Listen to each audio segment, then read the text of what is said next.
If you start serving others, easily you will get out of many obsessive, compulsive, reactionary patterns and suffocations, because obsessive, compulsory, reactionary patterns are always centered on selfishness, arrogance, violence. If you start serving others, everything will become alright.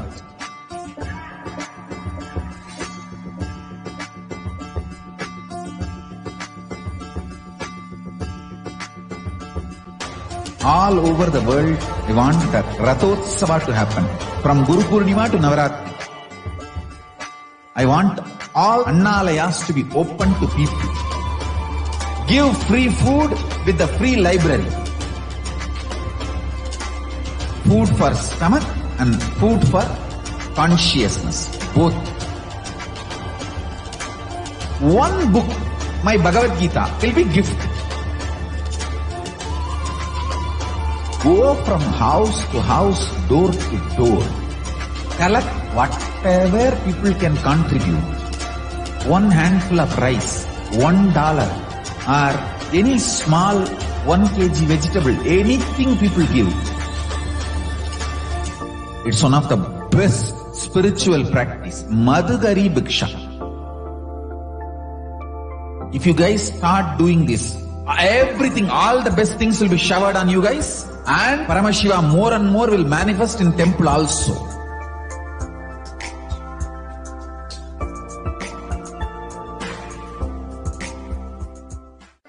If you start serving others, easily you will get out of many obsessive, compulsive, reactionary patterns and suffocations, because obsessive, compulsory, reactionary patterns are always centered on selfishness, arrogance, violence. If you start serving others, everything will become alright.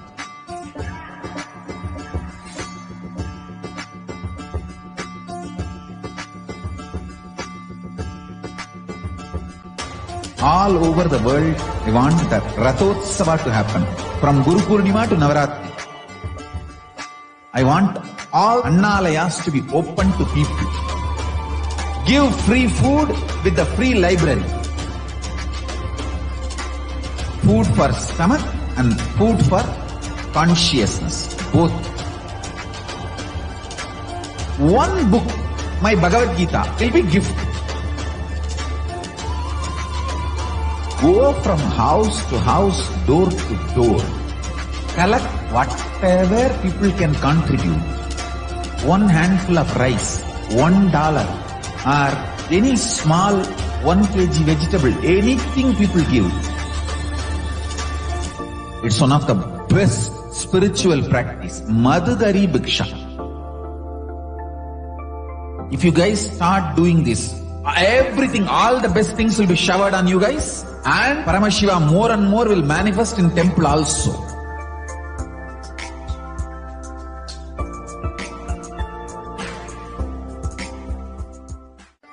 If you start serving others, easily you will get out of many obsessive, compulsive, reactionary patterns and suffocations, because obsessive, compulsory, reactionary patterns are always centered on selfishness, arrogance, violence. If you start serving others, everything will become alright.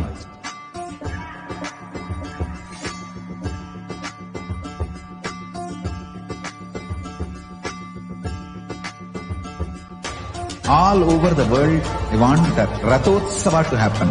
From Guru Purnima to Navaratri.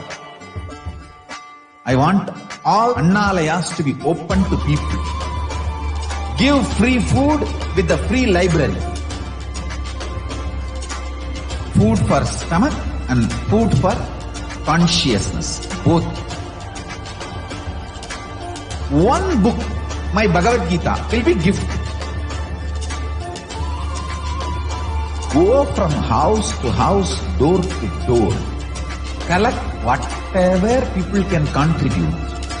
One handful of rice, $1, or any small 1 kg vegetable, anything people give. It's one of the best spiritual practice. Madhugari Bhiksha. If you guys start doing this, everything, all the best things will be showered on you guys. and Paramashiva more and more will manifest in temple also.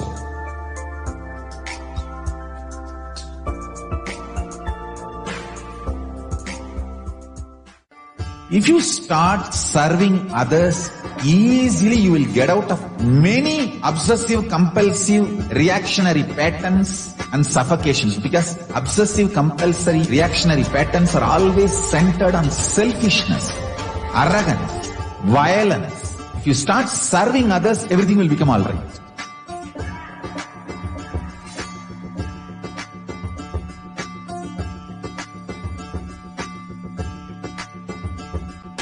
All over the world, I want the Rathotsava to happen. From Guru Purnima to Navaratri. I want all Annalayas to be open to people. Give free food with the free library. Food for stomach and food for consciousness. Both. One book, my Bhagavad Gita, will be gift. Go from house to house, door to door. Collect whatever people can contribute. One handful of rice, $1, or any small 1 kg vegetable, anything people give. It's one of the best spiritual practice. Madhugari Bhiksha. Nithyanandam. If you guys start doing this, everything, all the best things will be showered on you guys. And Paramashiva more and more will manifest in temple also.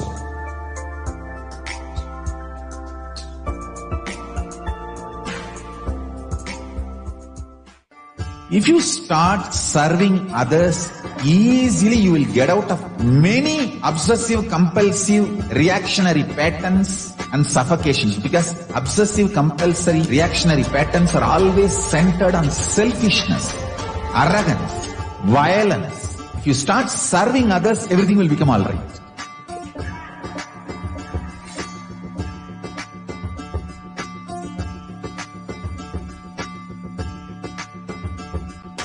All over the world, I want the Rathotsava to happen. From Guru Purnima to Navaratri.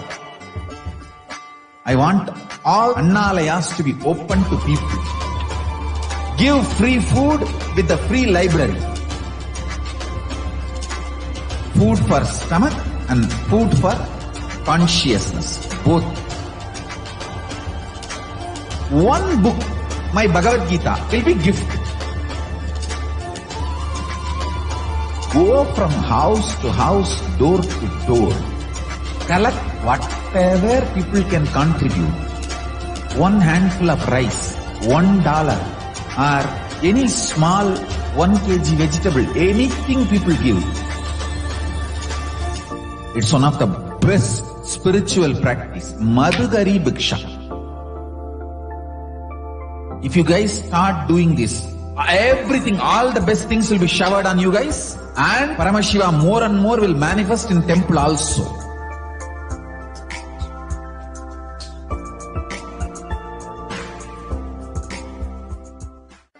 If you start serving others, easily you will get out of many obsessive, compulsive, reactionary patterns and suffocations, because obsessive, compulsory, reactionary patterns are always centered on selfishness, arrogance, violence.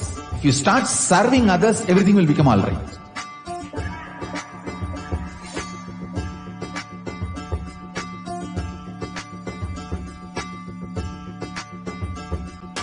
All over the world, I want the Rathotsava to happen.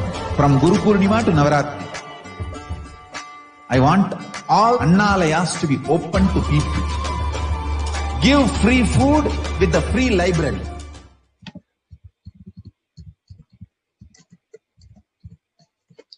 Nithya Paramasukadam Kevalam Dvandvati Tattvamasyadilakshyam Ekam Nityam Vimalamachalam Sarvadi Sakshibhutam Bhavatitam Trigunarahitam Sadgurum Tam Namami. Nithyanandam, everyone. Welcoming you all for the Darshan program. Darshan. So today we will be witnessing the live demonstration of the powers of third eye. Who is Devi Parashakti? What are Akashic readings? How can we benefit by attending or experiencing an Akashic reading session? And Darshan, Diksha, an Akashic reading by Parashakti herself, manifesting through the Nija Avatara of the Supreme Pontiff of Hinduism, Jagat Guru Bhagavan Nithyananda. What is Samadhi? So Samadhi means being in one with the source, and Bhava is the right attitude. Bhava Samadhi means being in one with the source through this aspect. So the Bhava you choose, through that Bhava, when you are one with the source, that is the Bhava Samadhi. So the divine cosmic beings are real and they manifest through the deities and incarnations directly from Kailasa, and they manifest through the deities.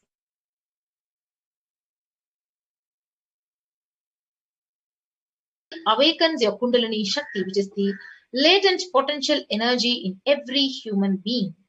An awakening of this Kundalini Shakti, it results in extraordinary abilities expressing through us, like third eye awakening, ability to have remote vision, ability to scan anyone's body, levitation, teleportation, and materialization.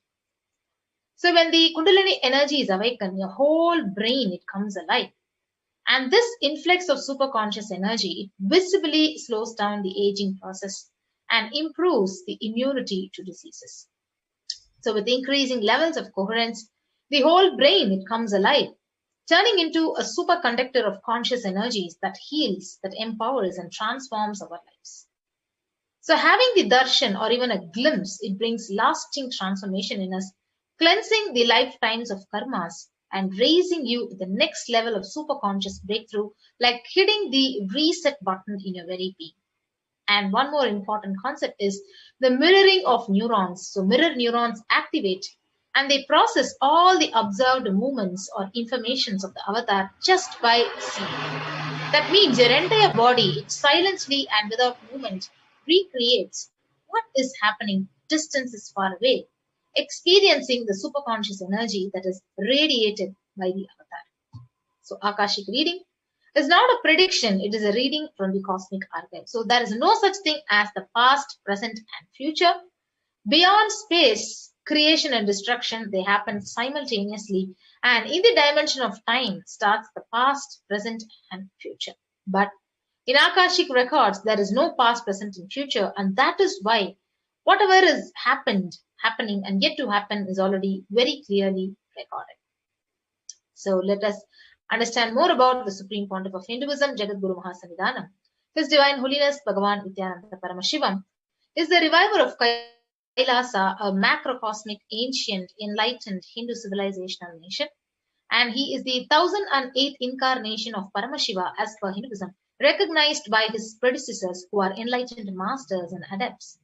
The Supreme Pontiff of Hinduism has made the science of power manifestation, the yoga and temple-based universities, a lifestyle for humanity. The Supreme Pontiff of Hinduism is ordained as the 233rd Guru Mahasannidhanam of the Kanchi Kailasa Sarvajnapeetham. He is the incumbent emperor of the Surya Vamsa Surangi Samrajyam, the present 293rd Jagat Guru Mahasannidhanam of Kailasonathar Shamla Pita Sarvajnapeetham, the present Mahamandaleshwar of Mahanirvani Akhada, largest apex monastic order. The Supreme Pontiff of Hinduism is the 1008th Acharya Mahamandaleshwar of Atal Akhada, the 23rd Guru Mahasannidhanam of Dharma Mukti Swargapuramadina, and he is elected as the Supreme Pontiff of Hinduism by a congregation of over 1000 Hindu leaders. And he is revered as a teacher of Hinduism, the most prolific, most viewed, and most watched, who has authored 300 books, 10,000 articles in 3 languages in English, Tamil, and Sanskrit, translated into 50 languages with over 1,000 titles. He has released over 20 million copies of books and articles which are sold, read, and downloaded. Over 10,000 hours of discourses have been delivered and has enriched over 1 billion lives digitally. He is respected as a commentator of all the sacred scriptures, the Upanishads, the Bhagavad Gita, the Shiva Sutras, the Brahma Sutras, Yoga Sutras, Ashtavakra Gita, and the Jain Sutras. The Supreme Pontiff is honored as the leader of Hinduism, the most awarded, internationally recognized Hindu leader, the reviver of 108 ancient Hindu sampradayas like the Rudrakanyas, the Rudras, The Rishis, the Rishikas, the Bhairavas, the Bhairavis and Sannyasis. He is the establisher of the largest Hindu university, Kailasa's Nithyananda Hindu University, in the world with satellite campuses in 150 countries, establisher of 1,000 and plus Kailasa enlightenment ecosystems. He is the founder and reviver of over 100 Sarvajnapitas, the collector of the largest Hindu library with over 1 million books, 1 million palm leaf scriptures, and over 20 million digital books. So with that, we'll be moving on to the next segment of the witnessing the extraordinary powers of third eye and by the Balasans of Nithyananda order and the Nithyananda yogis after a short break.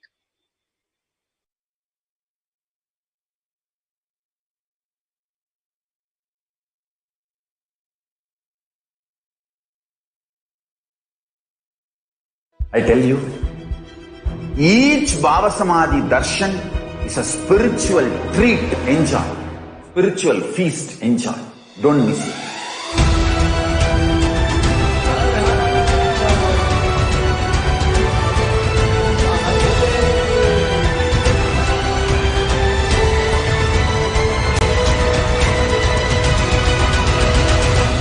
Never miss a Bhava Samadhi Darshan. Enjoy Paramashivoham, which is introducing and making you cognize the cosmic principles and cosmic beings. The state of Paramashiva, space of Paramashiva, powers of Paramashiva, being of Paramashiva. I tell you, each Bhava Samadhi Darshan is a spiritual treat, enjoy. Spiritual feast, enjoy. Don't miss it.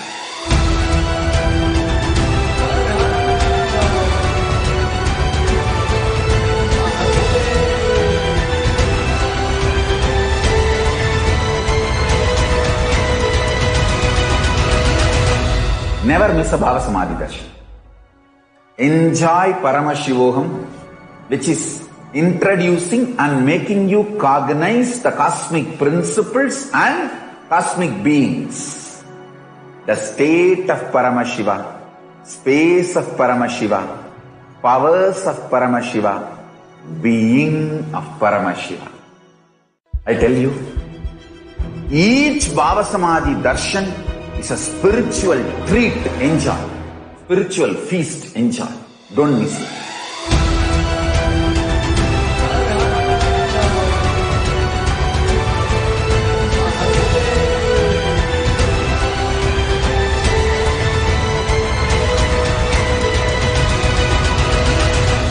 Never miss a Bhava Samadhi Darshan. Enjoy Paramashivoham, which is introducing and making you cognize the cosmic principles and cosmic beings. The state of Paramashiva, space of Paramashiva, powers of Paramashiva, being of Paramashiva. I tell you, each Bhava Samadhi Darshan is a spiritual treat, enjoy. Spiritual feast, enjoy. Don't miss it.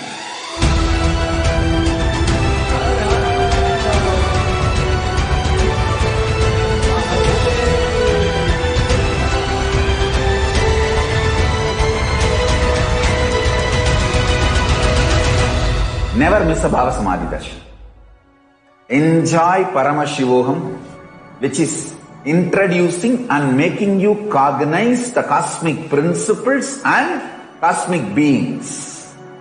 The state of Paramashiva, space of Paramashiva, powers of Paramashiva, being of Paramashiva. I tell you, each Bhava Samadhi Darshan is a spiritual treat, enjoy. Spiritual feast, enjoy. Don't miss it.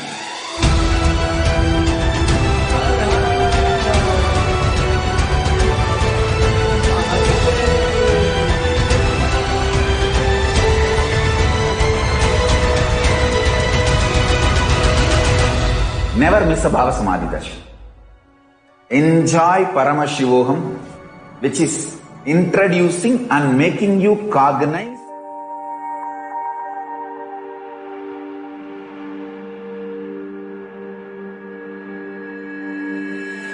Kailasa is proper customized spiritual service helping you to identify your root patterns of suffering.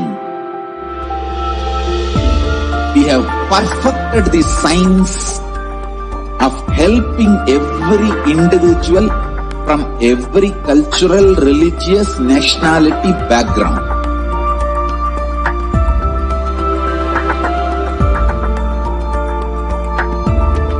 You will have lowest reactionary assumptions, highest awakened response, alive response for life continuously.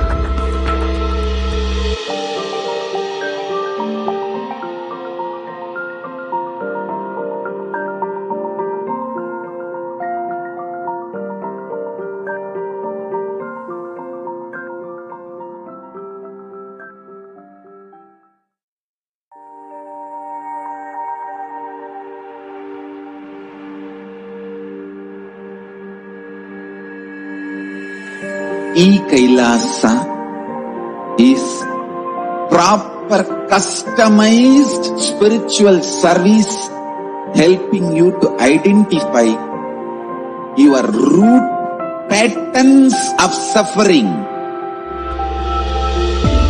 We have perfected the science of helping every individual from every cultural, religious, nationality background.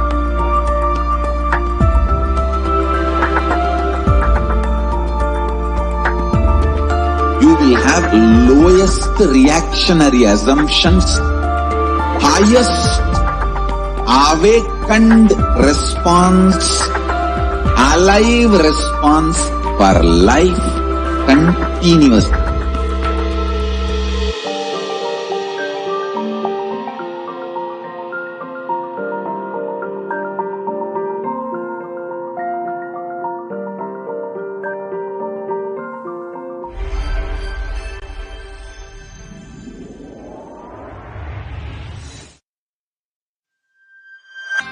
Kailasa is enlightenment ecosystem, literally enlightenment itself in your own home, wherever you are.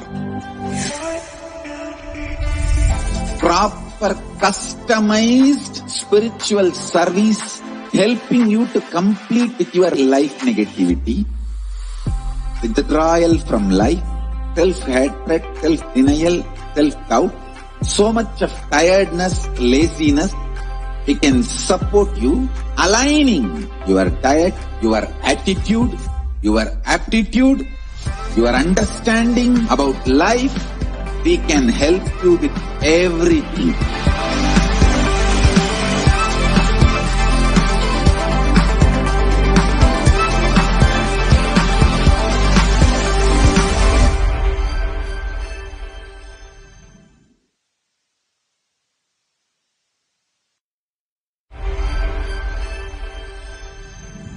Yes.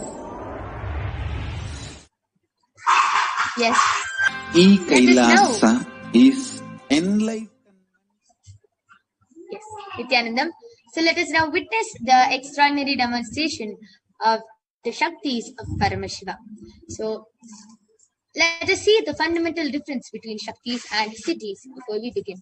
Shaktis are the source of enlightenment, and they come from the feeling connection or oneness with Paramashiva, whereas Siddhis come from intense tapas for enlightenment, and Shaktis are on the path of enlightenment. So Siddhis are on the path of enlightenment. Shaktis are the source of enlightenment. And all of you might be wondering, who is the source of all these Shaktis? Paramashiva is the primordial divinity, the ultimate reality and cause which is self-effulgent, Swayam Prakasha, all-pervading, unchanging, beyond time, space, form and causality. As the fundamental base of Avyakta, the unmanifest, and Vyakta, the manifest existence, he performs the Panchakritya, or the 5 cosmic acts of Srishti, creation, Sthiti, maintenance, Samhara, rejuvenation, Bhava, pulling out of delusion, and Anugraha, liberating grace for all living entities. and the avatar of Paramashiva. Swamiji, Paramashiva himself has landed down as the 1008th incarnation of Paramashiva and is reviving all these lost sciences to the world in the form of the Supreme Pontiff of Hinduism, Jagat Guru Mahasannidhanam, His Divine Holiness, Bhagavan Nithyananda Paramashivam. And Swamiji is reviving all the lost sciences like the science of enlightenment, the science of power manifestation, the Gurukul education system, the temple-based lifestyle, everything Swamiji is reviving back just for humanity to have a conscious, super conscious breakthrough and evolve into superhumans and into conscious beings. So all this powers which we are able to manifest is transmitted through Diksha, initiation from the avatar. So Diksha is the direct transfer of spiritual energy from the avatar to the disciple, from the guru to the disciple. So there are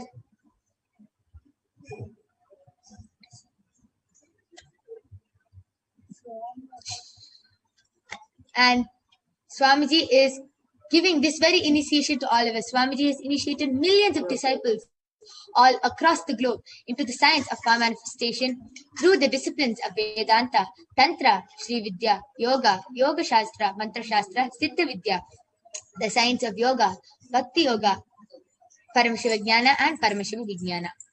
So let us now, you will now be seeing how these extraordinary Shaktis is authenticated through the 4 evidences or Pramanas. Go ahead. So the first is the Shastra Pramana, which is the eternal, unchangeable truths revealed in the source scriptures, which is the Vedas and Agamas. And second is the Apta Pramana, the experiences of great rishis, the Aptas, who are the scientists, the full proof, the scientists of Hinduism who time tested and verified the science of power manifestation. And third is the Atma Pramana, the millennium's avatar, Swamiji's personal experience, the Supreme Point of Hinduism's personal experience regarding the science of power manifestation. The last is the Pratyaksha Pramana, the scientific study, the empirical evidence done on the science of power manifestation session. So this is how the science of power manifestation is authenticated, and you will now be seeing the Shastra Pramana for the power of third eye, which is where we'll be seeing through the divine eye, the third eye, with your eyes blindfolded. So the Shastra Pramana goes, Kapalantarmanonyasa tishtanmilitalochanaha kramena manasodardhyat lakshaye lakshamuttamam. And the next is the Apta Pramana, where the Apta Pramana is where Bhagavan Krishna beautifully initiates Arjuna into the power of third eye just with a simple initiation. So let us now see the verse where Bhagavan Krishna initiates Arjuna into the power of third eye. Natu mam shakyase drashtum anenaiva swachakshushaha divyam dadami te chakshuhu pashyame yogamaishwaram. Bhagavan Krishna says to Arjuna, but you cannot see my cosmic form with these physical eyes of yours. Therefore I grant you the divine third eye. Behold my cosmic opulence. In the Hindu Purana, which is the Srimad Bhagavad Gita, the 11th chapter, where Bhagavan Shri Krishna reveals the cosmic form, the Vishwarupa Darshan, his cosmic form to Arjuna through the power of third eye. And in the 11th chapter, through the power of third eye, Arjuna detailedly describes Sri Krishna's form.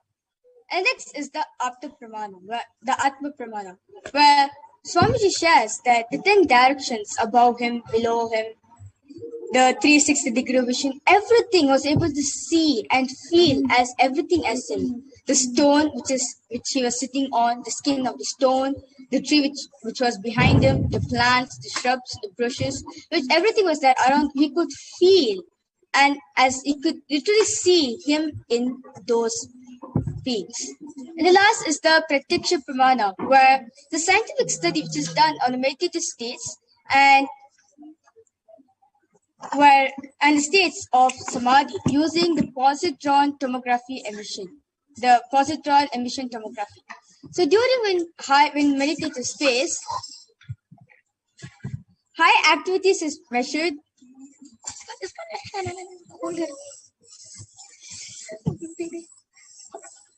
So there's high activity.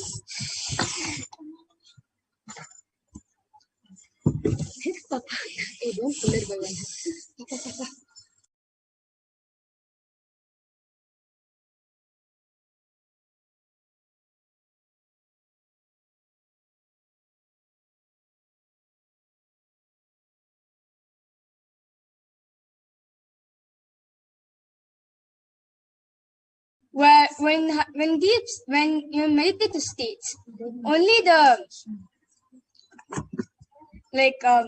almost the body is working and the brain is at peace, and the brain is functioning. And when in states of samadhi, 90% of the third eye region is alive and fully awakened, and the brain is completely at rest and peace.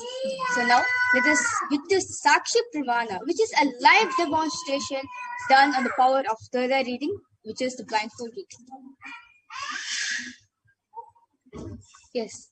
So, along with me, I have the medically tested eye band. As you can see, in front is a complete opaque sheet, and behind is a thick sponge with 2 holes where the eyes can comfortably fit inside. And you can see there's a beautiful strap which can comfortably strap the eye band to her head. This is a medically tested eye band. Is completely proven and scientifically proven that even with your eyes open inside this eye band, no light can enter. So this is the eye band that I'll be placing on Nithyananda. I'm going to be unmuting. I'm going to be opening the eye band right in front of all of you and placing the eye band on Maviraja's eyes.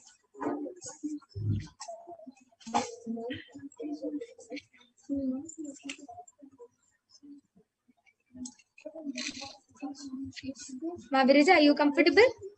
I request you to put the strap down. Now? Yes. Yeah. So now Maviraja is comfortable. I request you to turn to your right, left, up, down, and all around. Yeah. So you can see how Maviraja's eyes are completely covered from all sides, and there is no possible way of light entering in between. Yes. So now I request the YouTube comments to be projected, and all of you can start posting anything you want in the YouTube comments. You can post your any comments, medical terms, scientific terms, and you can post sentences, paragraphs, emojis, numbers, letters, anything you want in the YouTube comments, and Maviraja will be reading it out live in front of you. I request the NTV operator to project the comment section.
Yes.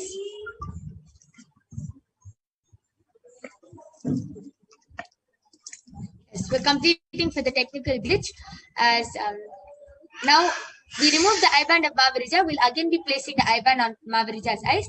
Again, I'm showing the eye band. In front is the complete opaque sheet, and behind is a thick sponge, and with 2 holes where Mavarija can comfortably place her eyes. And it is completely scientifically proven that even with the eyes open inside, there is no light that can enter.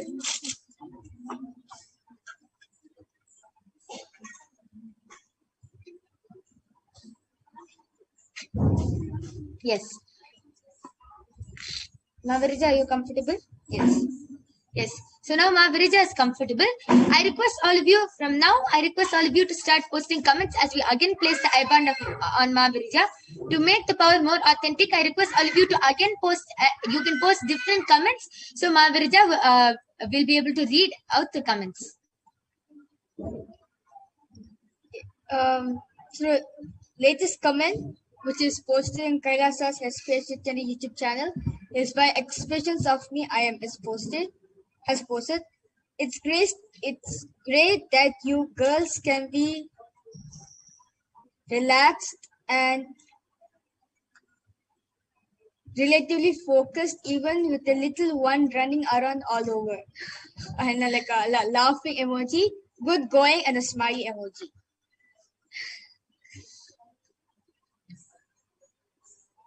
And before that,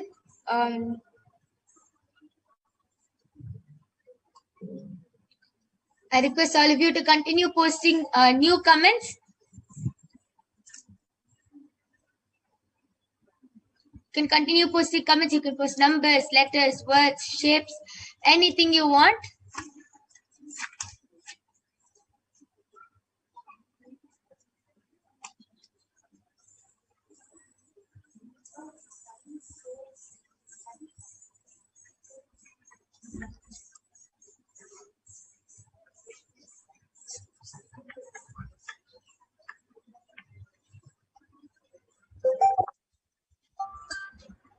yes, Machan Anandita has posted 5 smiley emojis. Yes. So that was an amazing demonstration of the power of third eye. We completed all of you for the technical glitches, and due to the interest of time, we were not able to finish. We were not able to continue with the power of third eye and do the power of body scanning also. But please, you can surely join back tomorrow and every day at 2 a.m. IST and 4 p.m. IST for witnessing the extraordinary demonstration of the power of third eye, body scanning, and many more extraordinary Shaktis of Paramashiva. Now I'll be removing the eye band of Mavarija. So you can see that in front, it's completely the same, the eye band. Yes. And we thank all of you for joining us. Please stay tuned for the upcoming segments like this, where you will be learning about who is Devi Parashakti, what are the Akashic readings, and much, much more.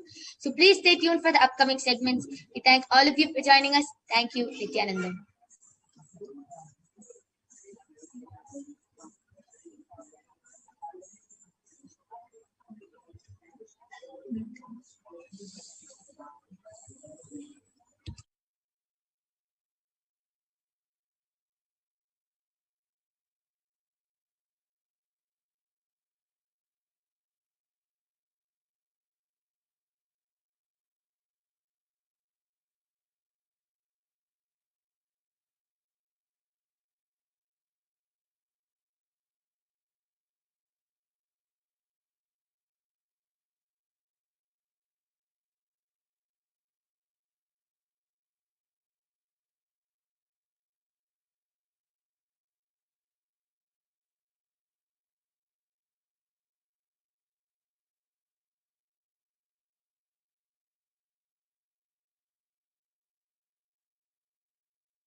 Nithyanandam, everyone.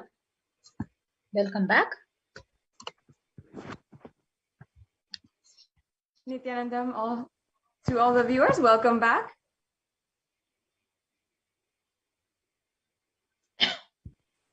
Yes. We'll now be moving on to the next segment.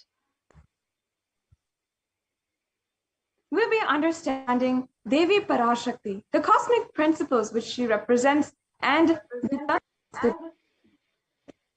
that she embodies. We'll be understanding Devi Parashakti, being introduced to her, the divine cosmic mother. As well, we'll be introduced to the Akashic reading. How does the Akashic reading work and how can it make breakthrough in your life? In the following segment, you'll have the answers to all of these questions.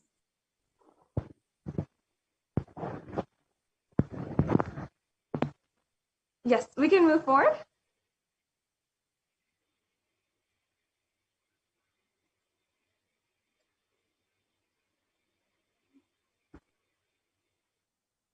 So we'll now be chanting the Dhyana Shloka of Lalita Sahasranama. Sinduraruna Vigraham Trinayana Manikya Mauli Spurat Taranayaka Shekaram Smita-mukhi Mapina Vakshoruham Panibhya Manipurna Ratna Chasalam Bibhrati Saumyam Ratna Gatastha Rakta Charanam Dhyayet Paramambikam. And now I'll be chanting the English translation. The Divine Mother is to be meditated upon as shining in vermilion, red body with triple eyes, sporting a crown of rubies, studded with the crescent moon, a face all smiles, a splendid bust, one hand holding the jewel cup brimming with mead, and the other twirling a red lotus. Arunam karuna tarangitakshim dhrutapashangusha pushpabhanachapam animadibhiravrutam ayukairahamityeva vibhavaye bhavani.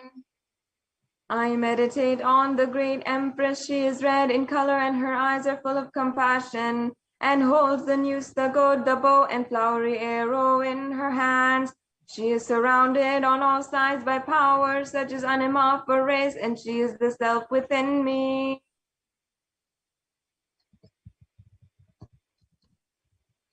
Yes, these Dhyana shlokas are from the Lalita Sahasranama.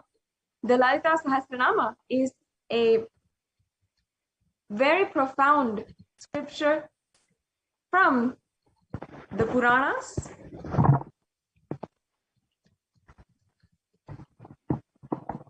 And Devi Parashakti is the divine cosmic mother.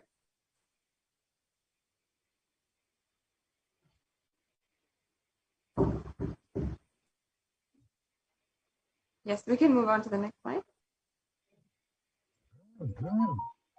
Devi is the ultimate pure feminine consciousness. Parashakti is the cosmic mother. It is her cosmic womb from which billions and billions of universes comes out and go in. Source where the Big Bang and black holes go on.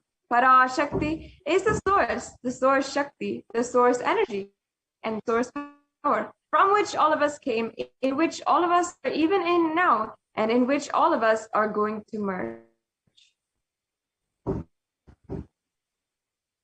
So out of her extreme love and compassion, Parashakti herself is manifesting through the embodied form as the Nija Avatara, the Supreme Pontiff of Hinduism, Jagadguru Mahasannidhanam, His Divine Holiness, Nithyananda Paramashivam, gracing us, answering all our questions, attending to our prayers, giving boons, healing us, revealing our past, present and future, delivering profound spiritual truths, and ultimately giving us the experience of Paramashivoham itself. Now, in the words of Parashakti herself, she gives a beautiful definition, a beautiful introduction to her energy. She says, raising as Omkara, expressing as Vedas and Agamas, blossomed as Srimkara, filled as Parashodasi, living in the 14 triangles, the Kailasa Swamini, who is Kailasa Sripura Chintamani, Parashodasi, sitting as Paramashiva Parameshwari, who rules the world, Paramashakti, Manonmani, Meenakshi, as Nithyananda, I took the Nijavatara here to give good boon to everyone, to bestow all goodness. Hiranya Garbha Swarupini, Brahmanda Yoni, Shyami, Chandramauli, Rapala, Parna, Uma Parvati, Savitri, Navayavana, Samrajya Lakshmi, Parameshwari, Parashodasi, Meenakshi. Taking the form of Nithyananda, I came here as Nijavatara. With great compassion, I am blessing. Listen, people, to do good to all of you. I took the form of Nithyananda and came down as Nijavatara. So raising in Omkara, blossoming as Shiva, manifesting as the source of existence, powers of existence and expressions of existence. From the oneness of Om, blossoming into two as Prakriti and Purusha, blossoming as three Shaktis, the Icha Shakti, Kriya Shakti, Jnana Shakti, growing as four Vedas, expanding as five Panchabhutas, beyond the six chakras, filled as gotras of seven rishis, expanding as 8 directions, existing as 9 grahas, blossoming as 10 indriyas, being as 11 titras, creating all the worlds, bringing life to tell and make truth blossom, and to do good. Parashodasi, Meenakshi, in the form of Nithyananda, I came to bless every one of you. Now let us understand how we can receive Devi Parashakti in the most beautiful way. Understand that literally in that moment you are seeing Paramashiva and Parashakti. She is there in your screen. So always receive her very traditionally. Keep 2 betel leaf, 1 banana, 1 betel nut, and 1 coin in front of your screen and watch Devi. In the Hindu tradition, the coin is actually considered as a traditional dakshina. It can be the lowest value. It can be even 1 cent or 1 paise if you are from India. Of course, the supreme point of Hinduism is not trying to monetize this ritualistic offering. It is a beautiful offering done in the Hindu tradition in order to add so much of value and gratitude to the presence that we are witnessing, that we are having the darshan at that very moment.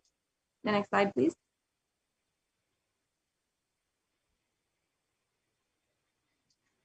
Yes, so you can offer the betel nut, the betel leaf, that to Parashakti. And after the darshan is over, you can do the namaskar, you can eat the banana and distribute the prasadam.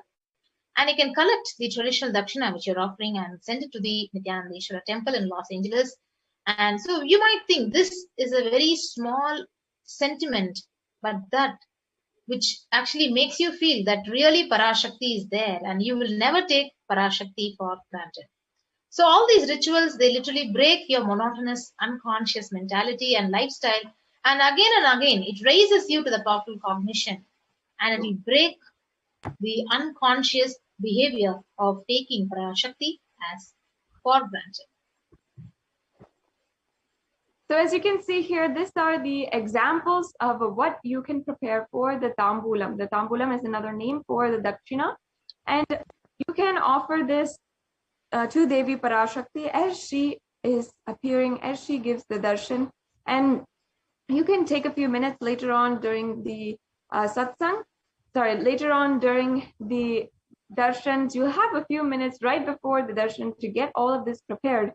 So make sure that you have the betel leaf, the banana, the coin, and the betel nut, and you can arrange it in this way. Is shown in the photograph of the plate. And you can also, if you want to, arrange the bangles and also the vastram for Devi Parashakti, as it is a traditional offering. So this concludes the introduction for all of you to Devi Parashakti. In the next segment, now as we are beginning, we will be understanding what are the Akashic records and how do they work? How can they actually manifest breakthrough in your life? So understand that Akashic records are the record, the cosmic archives of everything that has happened, happening, and will happen. Everything is recorded there, recorded in time as a file. Whatever has happened in time is recorded in the Akashic records as a file. And nothing is destroyed. Please understand, none of your actions, thoughts, plans, emotions, words, nothing can be destroyed. Akashic records are the cosmic archives of everything happened, happening, and will happen. So Akashic records are the verbal, the visual, 5-dimensional document. So whatever is happening is continuously getting recorded. See, all the information you collected from all your births is in your DNA, and you can access some of them just to understand and not to waste your time doing the same actions again and again.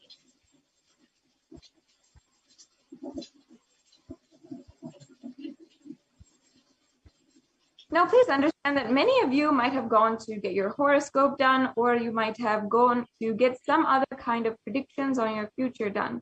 But we have to understand very fundamentally that Akashic reading is not a prediction. It is a reading from the cosmic archives. There's no such thing as past, present, and future. And beyond space, sorry, can you go back to the last slide, Ma?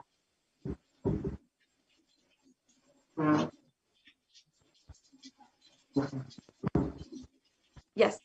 In the dimension of time starts the past, present, and future. But in the Akashic records, there's no past, no present, and no future.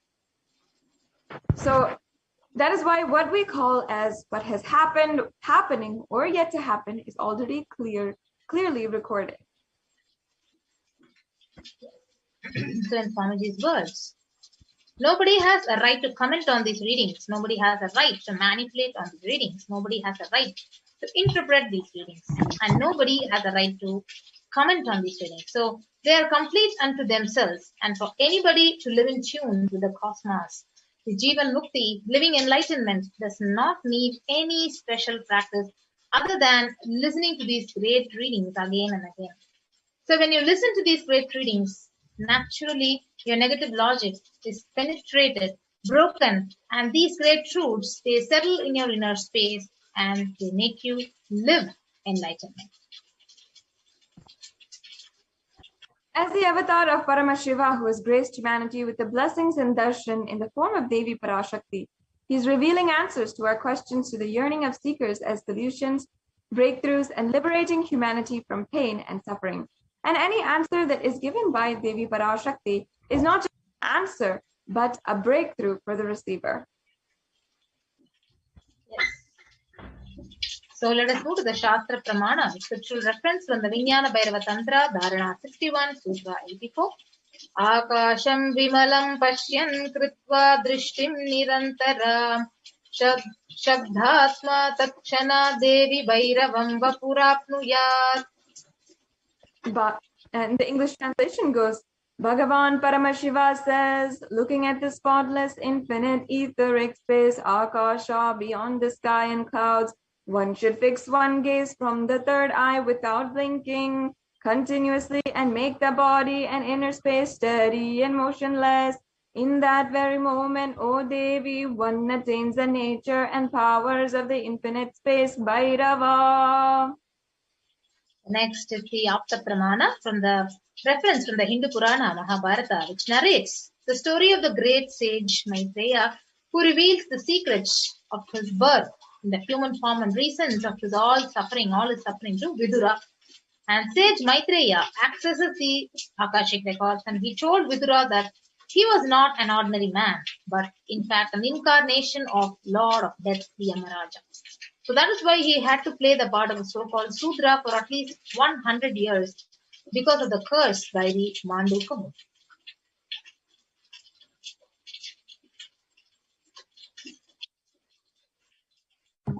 The Supreme Pontiff of Hinduism says that all the information you collected from all your births is inside of your DNA, and you can access some of them just to understand and not to waste this time doing the same actions again and again. Accessing the DNA code, reading the Akashic records will be useful for you to be liberated from your default future, bringing an end to binding cognitions, known and unknown suffering, and leading you to experience enlightenment. Yes. So only an avatar can alter, can change, can upgrade and edit the Akashic records. Can actually reveal, they read the Akashic records, but only the avatar can alter, can edit, can change the Akashic records. So during the darshan, the Supreme Pontiff, he blesses and upgrades the Akashic records as per the request and prayer of the devotee.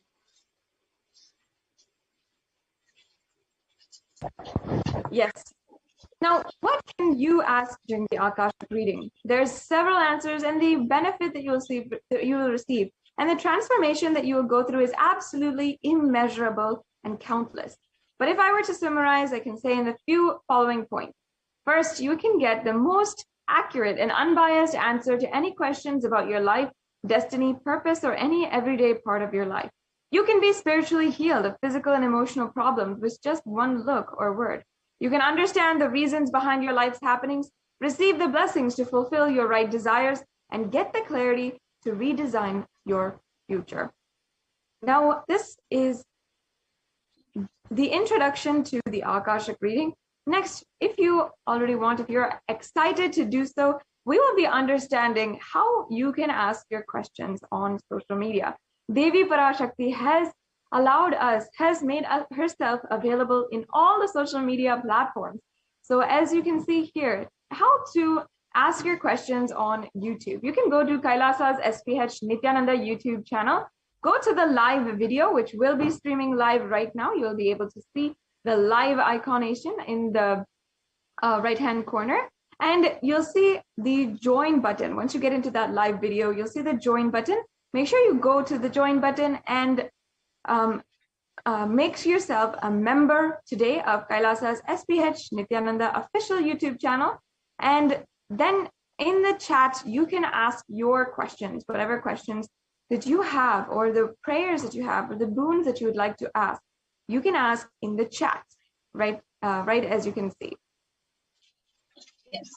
So the next official social media platform to which you can connect with Devi Parashakti and post your questions is the live Facebook page, the Kailasa's SPH DGM Nithyananda Paramashivam. You can like and follow this official Facebook page and then ask your questions in the comment section under the live stream when the Parashakti live Akashic reading is happening. Now, if you're a frequent user of Twitter and you enjoy this social media platform, then you can also follow at Sri Nithyananda on Twitter, the official handle of the Supreme Pontiff of Hinduism. That is at Sri Nithyananda.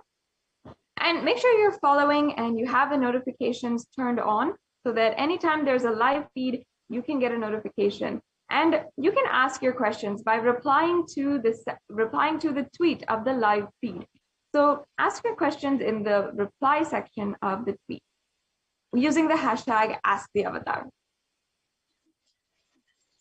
Yes, so the next platform through which you can actually ask your questions to Parashakti is the Instagram account. So you can actually follow Sri Nithyananda on the official Instagram page and then ask your questions in the comment section and connect with Parashakti. And if you are not used to social media, you're not very familiar, and you're not very comfortable with it, you don't have to worry also. You can go to kailasa.org and send your questions, ask your requests to Devi Parashakti through the WhatsApp widget on kailasa.org. And another option on the website is also the live chat option if you do not have WhatsApp.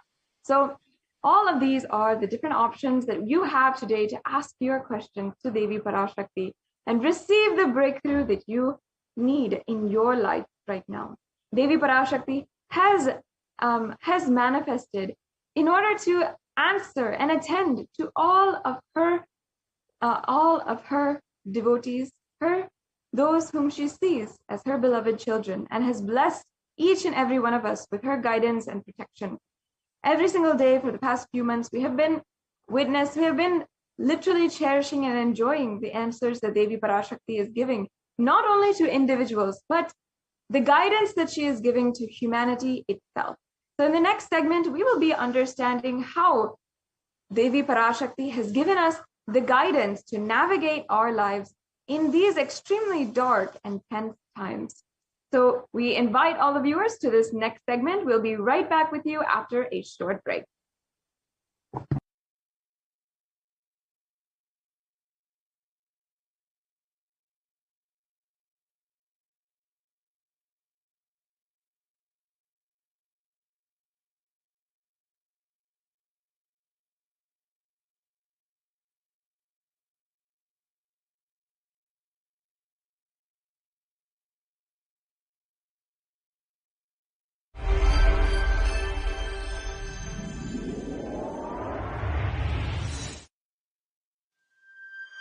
Kailasa is enlightenment ecosystem, literally enlightenment itself in your own home, wherever you are.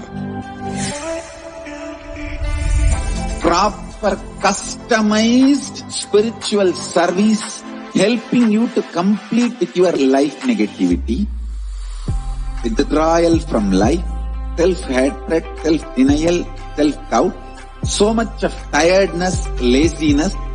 We can support you, aligning your diet, your attitude, your aptitude, your understanding about life. We can help you with everything.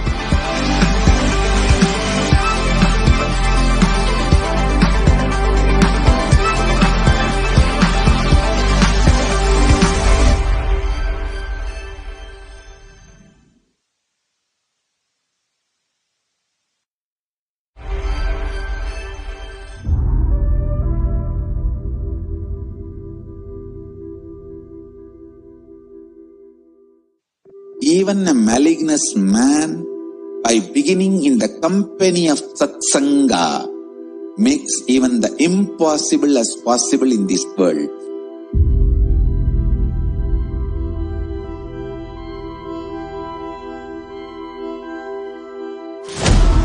Kailasa is the message from Paramashiva to have superconscious breakthrough.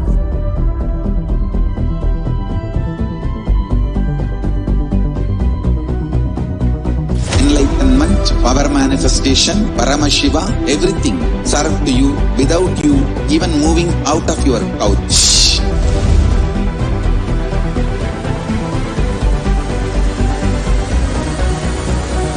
We have perfected the science of helping every individual from every cultural, religious, nationality background. We can multiply the quality and quantity of your life.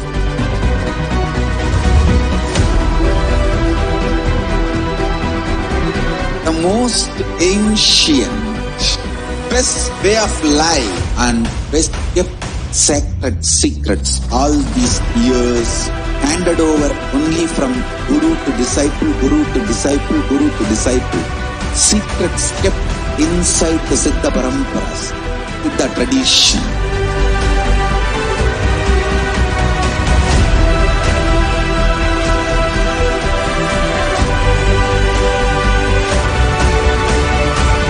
Enlightenment is the birthright of all human beings. Kailasa is responsible to provide that to all human beings. Whole world should become Kailasians.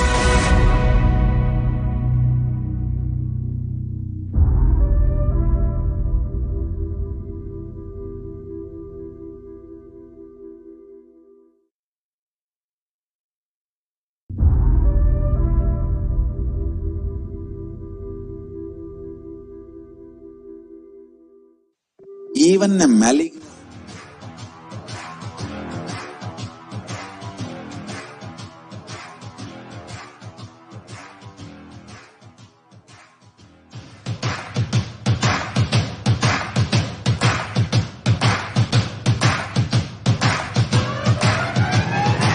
I welcome all of you, the whole world, to come and celebrate, enjoy not only the enlightenment ecosystem, the beauty of how it is getting revived. Be an insider for this great revival process. If you are an insider even for a startup company, you will understand not only the result of the company, even that being an insider is such a joy.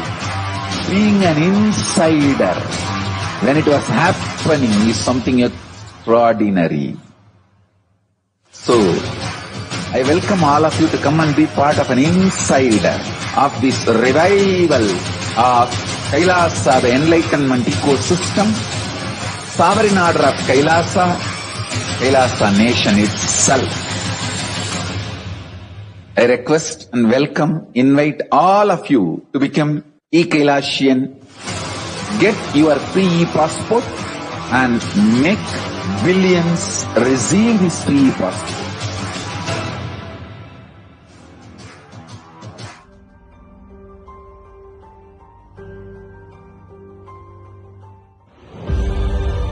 What I mean by the word Kailasa, listen intensely. Enlightenment ecosystem, literally enlightenment itself, in your own home, wherever you are. If you cannot come to Kailasa, it's okay. Kailasa can come to you. Kailasa coming to you is Kailasa. Hello everyone, welcome back. So we will now be moving on to the next segment of this program of what Devi Parashakti has revealed about the state of the world.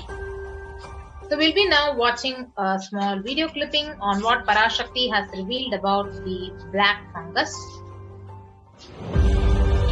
What I mean by the word Kailasa, listen intensely.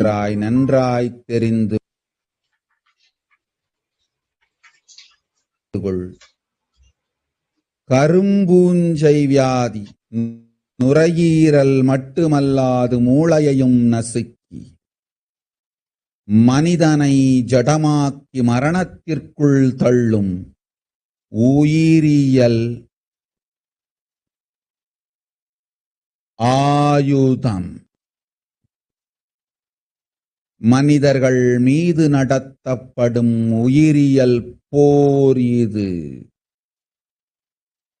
நவபாஷாணத்தின் மீது பொழியப்பட்ட நீரும் மஞ்சளும் பாலும் வேம்பு ரசமுமே இதற்கு மருந்து.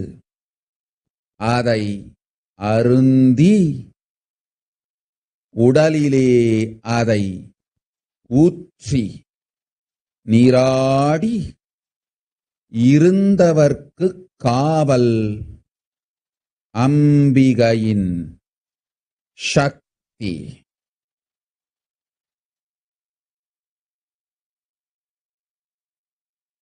ஓம் ஓம் ஓம். சிருஷ்டி நஷ்டமாகாதிருக்க தேவ ரகசியங்களை தெளிவாய் உலகத்திற்கு சொல்லிவிட்டேன்.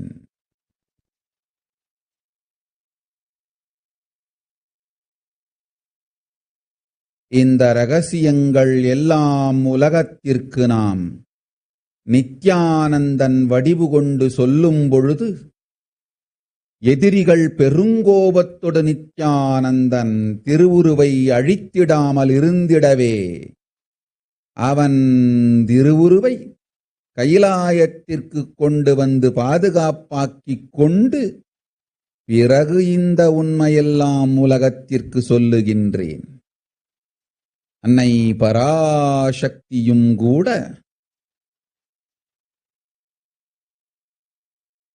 உண்மைகளை உலகிற்கு சொல்லும் முன் தற்காப்பு செய்து கொள்ள வேண்டிய அளவிற்கு மனிதர்களின் அரக்கத்தனமும் அட்டூழியமும் உலகத்தில் அரண்டு ஆடுகின்றது.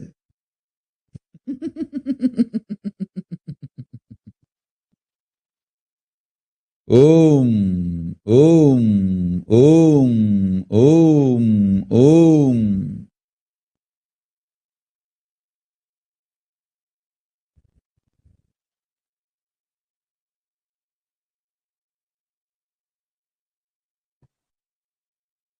So the translation for this revelation on the 19th of May goes, you are asking a remedy for black fungal disease. Know properly, black fungal disease, not only will it affect the lungs, it will smash the brain. Also, it is a bioweapon that makes humans a lifeless matter and push them to death. So the demonishness and the atrocities of humans is dancing in the world that even Mother Parashakti needs to do self-protection before telling the truth to the world. As you can see, the black fungal disease was actually denied and dismissed as rare and declared as an epidemic by several states. And it's considered a pandemic within a pandemic. And as Devi revealed, it eats the brain, mutilates the body and face, eats the bones, and affects primarily COVID patients and is extremely fatal with over a 50% fatality rate. Yes, so you can see the black fungus is already declared as an epidemic, and the disease which is linked to COVID spreads across India. So states of India have begun declaring this black fungus, which is a specific mucormycosis. 7,200 cases reported, usually in patients with diabetes or compromised immune patients.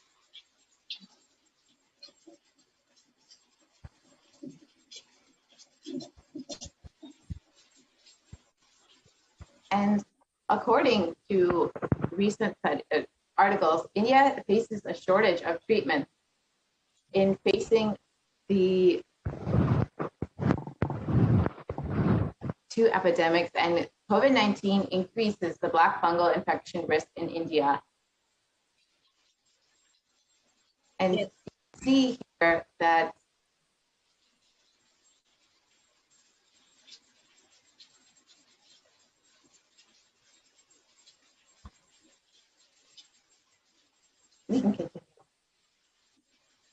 Yes, so you can see the deadly black fungus outbreak declared an epidemic as cases climbed to 12,000 in COVID hit India. So this is about around 2 days on the 29th of May 2021. So range of states across India have declared the outbreak of the rare black fungal an official epidemic, as the total number of cases has hit more than 12,000. And it is, as we stated earlier, a pandemic within the COVID-19 pandemic. And after COVID-19, the soaring numbers of fungal infections among the recovered patients have emerged as a new medical concern. And more than 12,000 cases of fungal infection have been reported from different parts of the country and created a sense of panic among the people. So the flesh-eating black fungus killing off patients who survived COVID-19. So it has a near 50% mortality rate and is tragically killing many who were relieved to have beaten the COVID-19. And the infection can eat through the skin, the soft tissue, or even the bone as it attacks the brain or the other critical organs. Once it starts growing that way, it's very difficult to control. And the doctors studying the outbreak in India, they say steroids used to treat the COVID also weaken the immune system, leaving patients more susceptible to the fungus. And as Devi revealed, human beings will die like cats and rats on the street. And this, we can see, is already coming true with dead bodies floating in large quantities in Ganga. And authorities have been fudging numbers and underreporting the number of deaths due to COVID-19. And as Devi revealed, dogs are eating those dead bodies. Because dogs ate those dead bodies, they are dying, and 4 human beings are eating those dogs' dead bodies. And because they don't have food, they are also dying. Yes, so you can see what Parashakti had revealed, that I saw clearly dead bodies floating in large numbers. So you can see the bodies which are floating in Ganga, and the Boxer locals more worried about water contamination than where the bodies came from. You can exactly see the dead bodies are floating in the Ganga river. And as they revealed, dogs are eating those dead bodies. According to this article, scores of decomposing bodies are laid uncovered in the Sangam area. And for the last 2 to 3 months, people have been burying their dead here. Sand covering the bodies is blown away by a strong wind and exposing the decomposing bodies. Predatory birds and dogs gather and feast on these bodies. And the government should make the proper arrangements for the burial. So as they revealed, dogs are actually feasting on these dead bodies, exactly as what Devi said. Yes, so you can see human beings will die like cats, rats. And what exactly Parashakti has revealed, India is reeling under a massive second wave of COVID-19 pandemic. The number of deaths has also increased, and such is the situation that crematoriums and even the burial grounds are packed to their capacities. For over 150 dead bodies have been reported as COVID fatalities were dumped on banks of the Ganga, and these COVID bodies were washed further down and can be eaten by stray dogs, which will further spread the coronavirus pandemic. And this has been reported in articles. Yes, so human beings, same way that Parashakti has revealed, the same thing, dead bodies washed up on the banks of Ganga. They spited for a second straight day in Uttar Pradesh, and the spot was around 55 kilometers up from Bihar's Buxar, where more than 100 bodies were found, evoking shock and anger. And the Bihar authorities had argued that the corpses had floated down from Uttar Pradesh as the state has no tradition of consigning bodies to the water. And dozens more bodies have been washed up on the banks of the Ganga. But this has been severely underreported. The reports show 40 number of dead bodies found, but the actual number is far, far more. And that Parashakti revealed, and the supreme point of Hinduism.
Yes, sorry for the technical glitch. So now we could see the statistics of where India in the denial of world's most repressive threats by the COVID-19 pandemic. And you can see the number of reported cases by the media and the number of reported deaths, which is more than 3 times more than what was already recorded by the media. And as they said, human beings will be dying like rats and cats on the streets, and over 2,000 bodies were found in the banks of the river Ganga in Uttar Pradesh. And this is exactly as Devi had revealed, that dead bodies will be found in Ganga and nameless, without identity, and just dying like rats and cats. I can see one of the articles from New York Times have actually recorded the actual figures are higher, with more than half of the Indian population which is infected with the COVID-19. So Indian population, which is 136 crore versus 70 crore, which is almost 70 million people, 700 million people are infected with the COVID. And the worst case, India's COVID deaths are 14 times higher than what the government says. So the government has been reporting about 27 million cases of COVID, but it is actually 14 times higher. So this is severely underreported. And the New York Times is estimating that it could be nearly half the population that is infected with COVID. Yes, so the COVID is actually now airborne, and you can see it was denied and criticized and acceptance as a theory or a possibility. Now it has become a fact, and a delayed warning was issued to all the population, and nobody was accountable for the death of millions. So COVID has literally become airborne now. And according to this, the COVID vaccine is creating a variant. And according to this Nobel Prize winner, the promoted several controversial and unverified claims surrounding the vaccination, homeopathy, and the COVID-19 pandemic, for instance, has been criticized by the French government. And so there is a large possibility for new variants that have been created. Yes. So here we have one of the Nobel Peace Prize winner. He reveals that the COVID vaccine is literally creating variants, and he's also saying that this vaccination is the one which is creating the variants.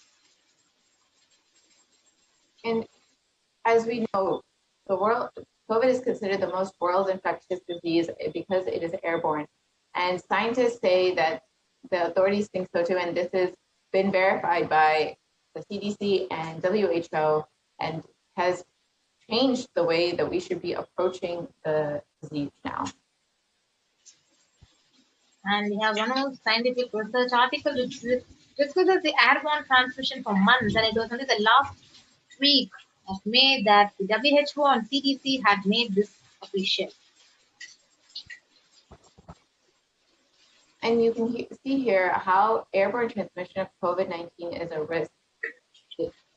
Initially, that it was considered only through, that it was not airborne, but now you can see that it is far more contagious, and it requires a lot more social distancing. So, and one more important thing is that home quarantine is not possible in India, and that is the prime reason for large deaths in India, and that is what was actually even revealed by the Chief Minister of Assam, Himanta Biswas, who says the one prime reason for the largest number of COVID outbreak is home quarantine, which is literally impossible. And he says we have seen more death cases happening from home isolation, as several people do not keep pulse oximeters, and some do not read the counts in their meters properly. And as per the Maharashtra government, on Tuesday, they announced that the decision to skip home quarantine is in districts which have a much higher rate of COVID positivity, and then the state's average.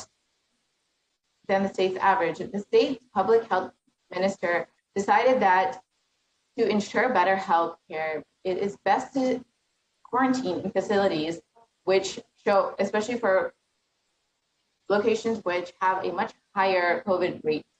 And this is exactly what Devi Parashakti revealed, that home quarantine is not possible, and it is best to go to a quarantine center, especially one of the quarantine centers opened by the Supreme Pontiff of Hinduism to humanity. Yes, and you can also see home quarantine is literally not possible because of 41% of the houses have just a single room which is shared by 5 people, and literally that is actually showing it impossible.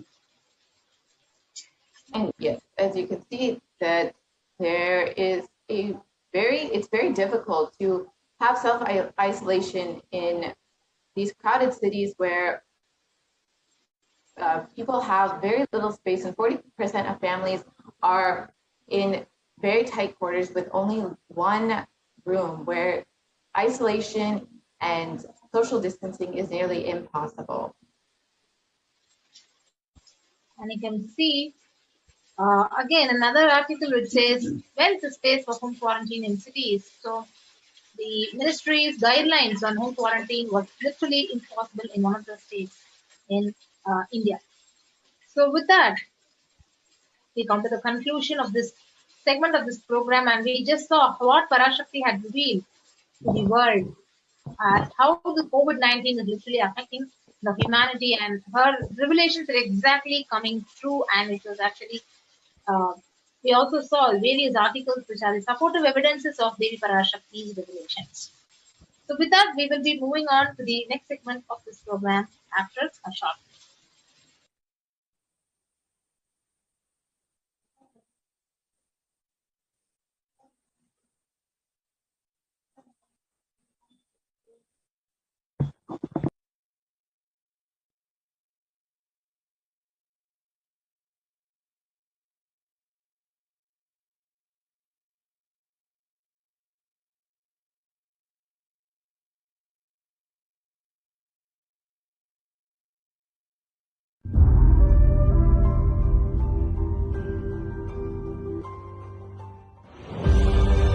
What I mean by the word Kailasa, listen intensely.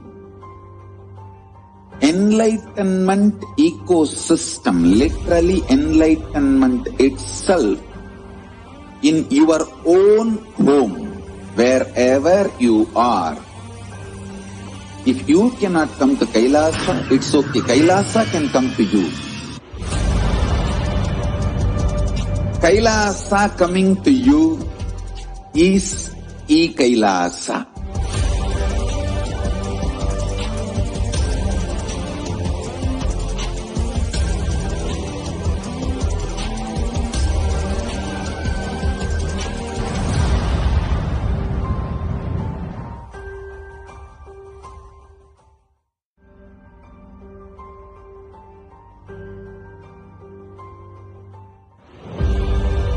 What I mean by the word Kailasa, listen intensely. Enlightenment ecosystem, literally enlightenment itself, in your own home, wherever you are. If you cannot come to Kailasa, it's okay. Kailasa can come to you. Kailasa coming to you is Kailasa.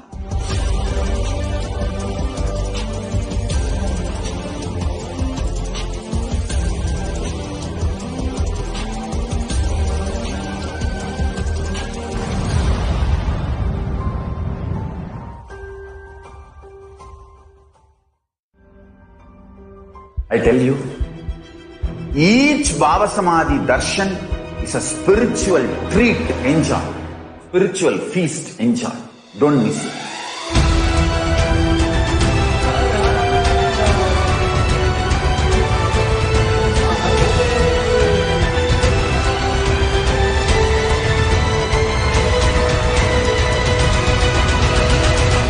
Never miss a Bhava Samadhi Darshan. Enjoy Paramashivoham, which is introducing and making you cognize the cosmic principles and cosmic beings. The state of Paramashiva, space of Paramashiva, powers of Paramashiva, being of Paramashiva. I tell you, each Bhava Samadhi Darshan is a spiritual treat. Enjoy. Spiritual feast. Enjoy. Don't miss it.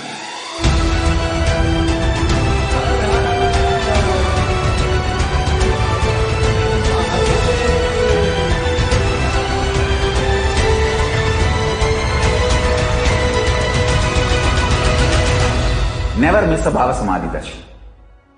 Enjoy Paramashivoham, which is introducing and making you cognize the cosmic principles and cosmic beings. The state of Paramashiva, space of Paramashiva, powers of Paramashiva, being of Paramashiva. I tell you, each Bhava Samadhi Darshan is a spiritual treat. Enjoy. Spiritual feast. Enjoy. Don't miss it.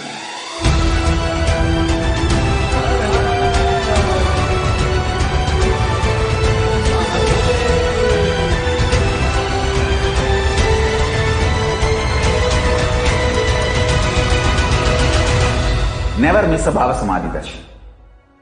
Enjoy Paramashivoham, which is introducing and making you cognize the cosmic principles and cosmic beings.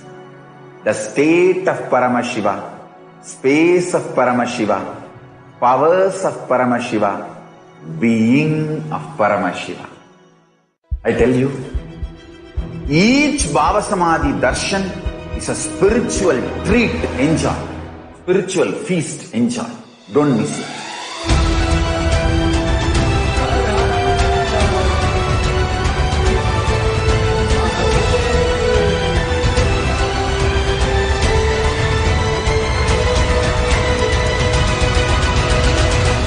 Never miss a Bhava Samadhi Darshan.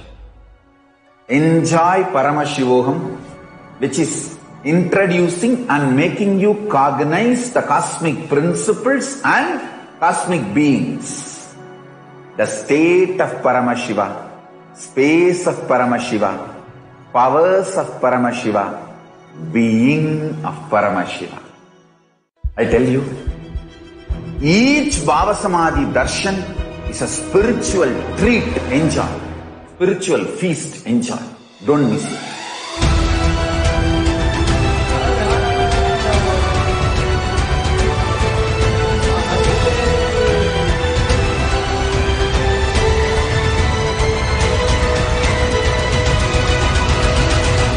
Never miss a Bhava Samadhi Darshan. Enjoy Paramashivoham, which is introducing and making you cognize the cosmic principles and cosmic beings. The state of Paramashiva, space of Paramashiva, powers of Paramashiva, being of Paramashiva. I tell you, each Bhava Samadhi Darshan is a spiritual treat. Enjoy. Spiritual feast. Enjoy. Don't miss it.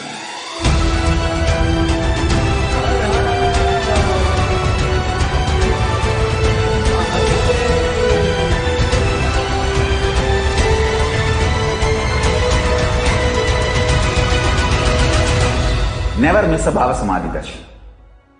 Enjoy Paramashivoham.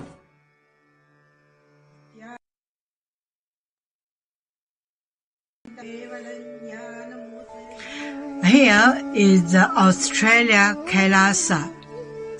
How can I be so lucky and have a happy life in Kailasa? It's long. Yes, so we'll be now entering into the next segment of this program of our various offerings to Devi Parashakti. How can we offer our gratitude and devotion to Devi Parashakti? So let us now understand the significance of offering. So offering is a giving of divine gift of pure love, devotion and oneness. And it consists of two parts. Number one is giving and number two is accepting. So only when the divine accepts what one offers, the offering itself becomes complete. The offering is not made out of any fear or greed, and when the avatar lands, the offerings are purely a part of the grand Leela, played out only for the purpose of enlightenment. So we will now be understanding the various offerings to Devi Parashakti, and we'll be invoking Devi Parashakti by chanting the Mula Agama of Manonmani Dhyana. Induni Bhaveda Karavahti Nayanam Syat Pankajavarabayajapaksha Sarayuktam Angahimabhushana Vichitravasanam Syat Tungamakutojvala Manonmani Swarupam. And the translation it says, moon-like face holding the Vedas on hand, fire in eyes, with lotus flower gracing and blessing hands, and one hand with Japamala, beautifully decorated with jeweled ornaments, in wonderful clothes and shining wing crown. Her name is Manonmani.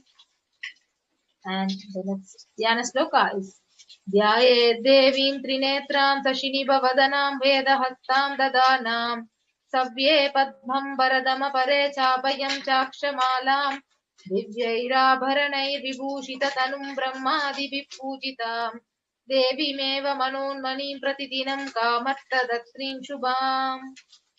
And we have the translation of this Dhyana sloka, which says, I meditate on Devi with 3 eyes glowing like a moon and hold the Vedas, lotus sun gracing with blessing and gracing hands. She is wearing beautiful ornaments. She is worshipped by Brahma and other many gods and showers auspicious boons for all the actions every day. Now we'll understand the significance of the divine element, gold. The Atharva Veda, it beautifully says, Vredajutam Janmanedam Hiranyam Agnerakam Priyatamam Bapuva Somasyekam Insitasya Parapatata Abhamekam Veda Sambreta Ahustatte Hiranyam Trividasta Vise. So triply born by this birth is gold from the atoms of Agni is one. It becomes dearest to Agni, one fell away from Soma when it was heard. One they call the seed of virtuous and powerful watery molecules. Let the triple gold be for your long life. So gold is a divine element. It purifies anything it touches. It is an element of spiritual significance and great spiritual power of healing and enlightening. The vibration of gold has the power to infuse sattva energy and positive thought currents in anyone who wears and anyone who sees or operates in its vicinity. Gold is present in all the scriptures, the Agamas, the Vedas, the Shrutis, the Smritis, Itihasas, Puranas. In all Hindu scriptures, it is abundantly displayed that gold is the most auspicious and the purest metal which purifies our beings. In the Hindu civilization, everything was built in gold, exchanged in gold, and ritual feasts were offered in golden bricks. When one was to be saved from life-threatening illnesses, gold was offered as a ritual feast, and gold was in abundance and used for weighing equivalent amounts of commodities, including house. Kingdoms were built with huge doses of gold. The streets would have huge columns and huge archways made of gold, and the horses and cows were dressed in gold. The Hindu civilization thrived on the banks of the rivers of gold. Indus River was called as Hiranmaya in the Veda. The river Saraswati was called Hiranyavartani in Atharva Veda. So gold is the supreme element for offering gifts to the ones we love and revere. Temples are constructed and paved in gold. Deities are made in gold, decked and adorned in gold because it preserves the enlightenment energy for thousands of years and it literally lasts forever. So with that, we'll enter into the offering to Devi Parashakti, the first offering, the E-Kundi offering. The Shastra Pramana, it says, Bhakti Priya, Bhakti Gamya, Bhakti Vashya, Bhayapaha, Shambhavi Sharadaradhya, Sharvani Sharmadayini. And now I'll chant the English translation. Devi is fond of true devotion and is realized through true devotion. She can be won over through true devotion and she removes all fears. Now, if there is any fear, any trace of fear in the minds of devotees, Devi is trusted, is absolutely sure to remove that fear. It is stated that Devi likes to be worshipped in autumn. But here it does not mean the autumn of our lives, it does not mean the autumn season or the fall season that comes yearly. It means the autumn of our lives, of our existence, where thoughts turn more and more inwards. and the role of the divine is known and understood clearly. The need for Devi worship becomes stronger. Now, here are some of the direct translations of the words that we had just chanted. Shambhavi is actually the consort of Shambhu, who is Lord Shiva. Sharadha Radhya means worship by Sharadha, or Devi Saraswati. Sharvani means wife of Lord Shiva. In the Linga Purana, it says that Lord Shiva is actually called Sharva in his earth form. Sharmadhayani means Devi who bestows happiness on devotees. Now, you can offer your gratitude today through this e-hundi offering. It's such a beautiful experience to complete your darshan experience, the beautiful experience that each and every one of us have. Usually we are offering the hundi in the hundi, any kind of coin or any amount that we want to offer. So you can complete the complete temple darshan experience that you're having today with the Bhava Samadhi darshan of Devi Parashakti through the e-hundi offering. Now, the next offering is chanting. So the Devi Mahatmyam, the chapter 12 and verse 34 says, Saitan mohyate vishvam saiva vishvam prasuyate kaya chitta cha vijanam tushta rudim prayaschadi. And the English translation, the goddess enchants this universe and she herself gives birth to this universe. That God is being prayed without any interest in anything, gives that knowledge that leads to salvation, and gives the wealth in the materialistic sense. This is from the Devi Mahatmyam, the Devi Purana, chapter 12, verse 34. Now, offering the Sankalpa, or the conscious resolution, blesses the person with all the fruition of the desires and wishes that he is yearning for. The next offering is offering of the Sahasranama Swarna Sahasranama, verse 731. It says, Nama Parayana Prita means she who likes the repetition of her various names. So this is the offering of 1008 names of Devi Parashakti, and it's a very special and unique archana which is offered to the Mahameru of Devi Parashakti. So you can offer a gold coin inscribed with each of these 1008 names and receive the blessings to have Ananta Kalyana Gunas, all the divine qualities of Devi Parashakti. It is available in three sizes, $75, $151, and $251.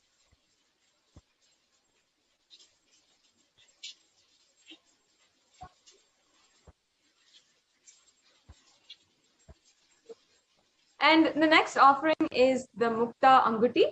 This Mukta Anguti is the pearl, the finger ring with the pearl. And it's actually very well known in Hindu tradition that the pearl gem is a favorite of Devi Meenakshi. So we'll be chanting a verse from the Meenakshi Pancharatnam for all of you as we are presenting this offering. मुक्ताहारलसत्किरीटरुचिरां पूर्णेन्दुवक्त्रप्रभां शिञ्जन्नूपुरकिङ्किणीमणिधरां पद्मप्रभावासुरां सर्वाभीष्टफलप्रदां गिरिसुतां वाणीरमासेवितां मीनाक्षीं प्रणतोऽस्मि सन्ततमहं कारुण्यवारां निधिम्. Yes, and the English translation?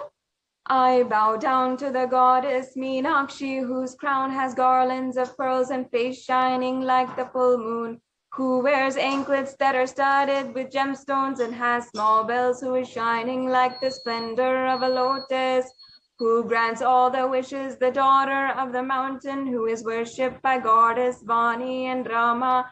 And I remain ever bowing to the goddess Meenakshi, the ocean of compassion.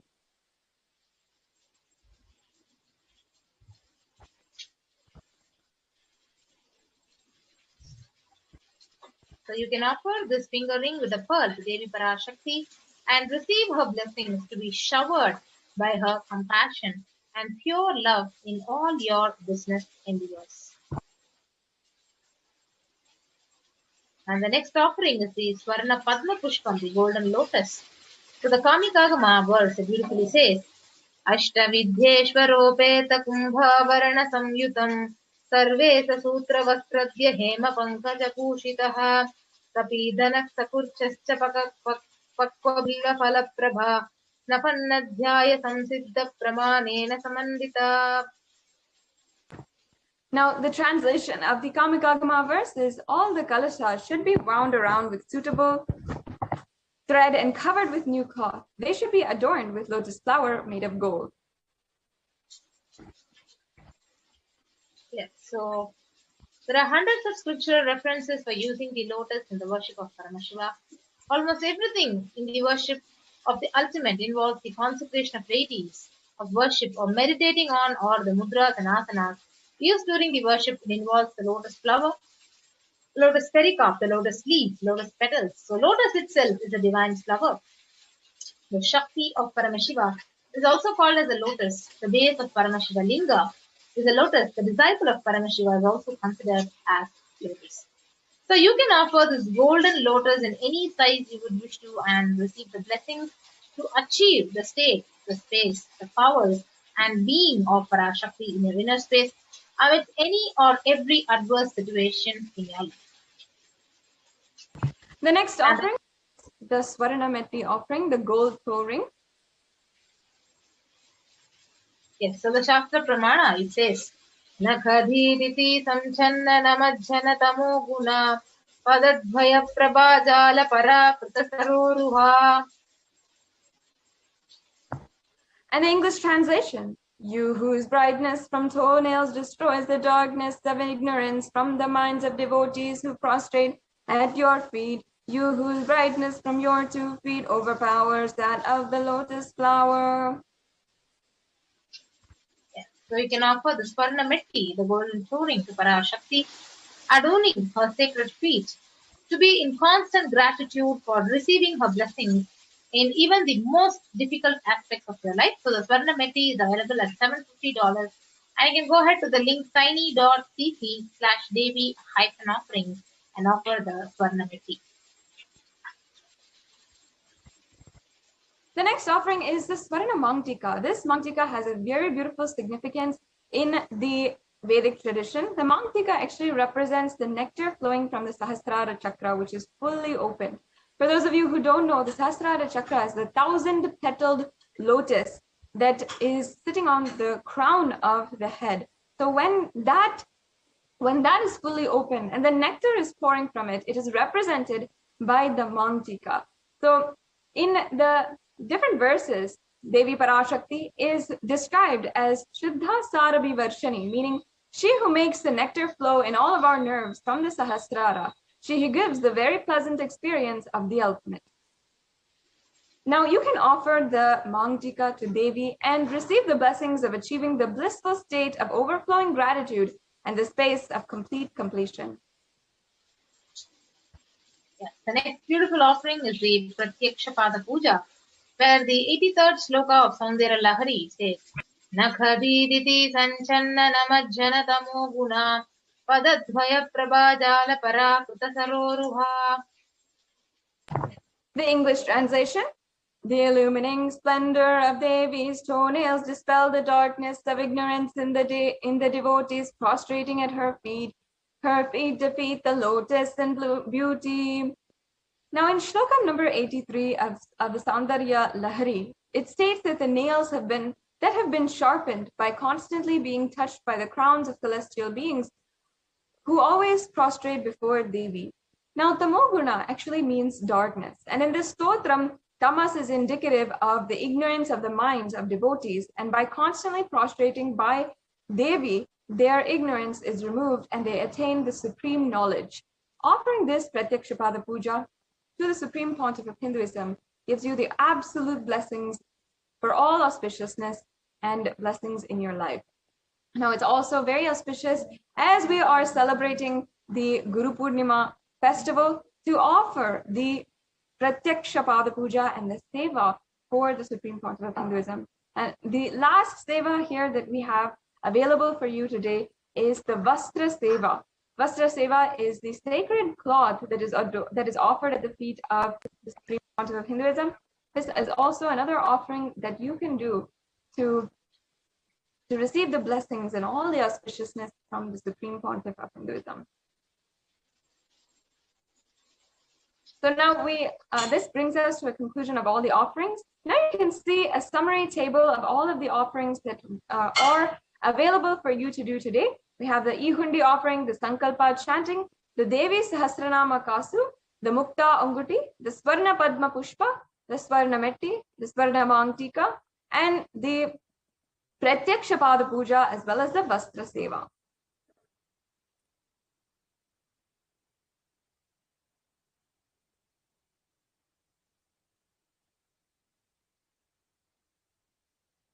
Now, if you're interested in offering, you might be in two categories today. One is if you are ready to offer immediately, or if you have the intention to offer.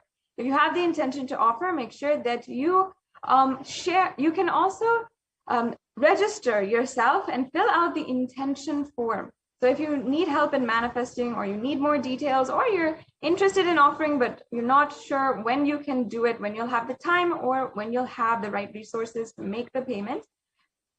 So you can go to tiny.cc/Bhava Samadhi in order to fill out the registration intention form. If today you are ready to make the online payment, then you can go to tiny.cc/Devi offerings. And after the payment, you can make sure that you are filling out the tiny.cc/Sankalpa 2021 form. Now, we will be going through a walkthrough of how to make your payment.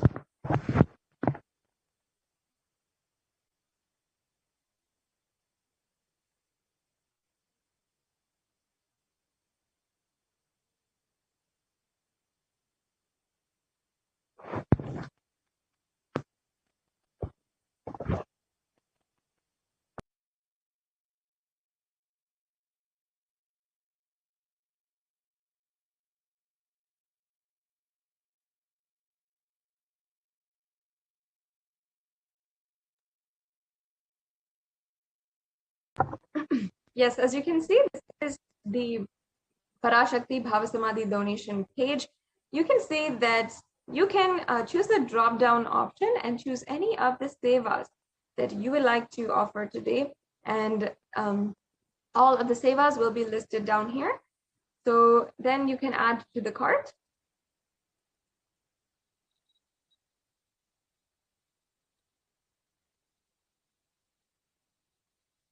And then once you come here, check the offerings that you'd like to make today and proceed to checkout.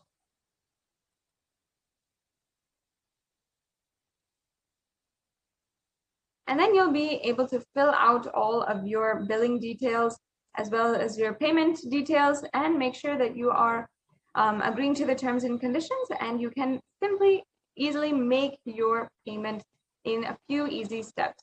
So after you've made your payment for the sevas, then you can go to the Sankalpa 2021 form. As you can see, it's a very easy form, quick form that you can make. And in this form, you'll be asked your name and all of your family members' name on whose behalf you are offering this seva today. And you'll need to provide a few details about for the puja to be conducted.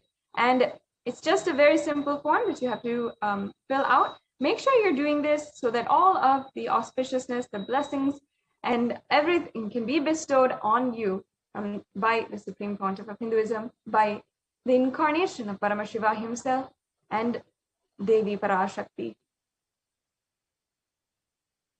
So the next option that we have is also the YouTube super chat option to make your Ihundi offerings for any amount of money. So as you can see here, we can go to YouTube, go to the live video for today for YouTube, and you'll see an option to join as a member if you are not a member already.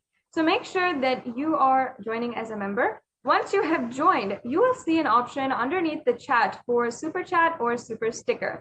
So super chat is an option where you can make a donation, and YouTube will take you excuse me. YouTube will take you through a few steps to make your payment via credit card or debit card or on PayPal or through PayPal, and you can fill out a few steps and you'll be done. You can make a quick donation to through the super chat. There's also the super sticker option, as you can see, and this is a very fun, cute way that you can offer your love and your gratitude at the feet of the Supreme Pontiff of Hinduism and make your donation as well. So there's an array of different stickers that you can use in order to make a donation. And it's a beautiful way to encourage and also offer your gratitude at the feet of Devi Parashakti today.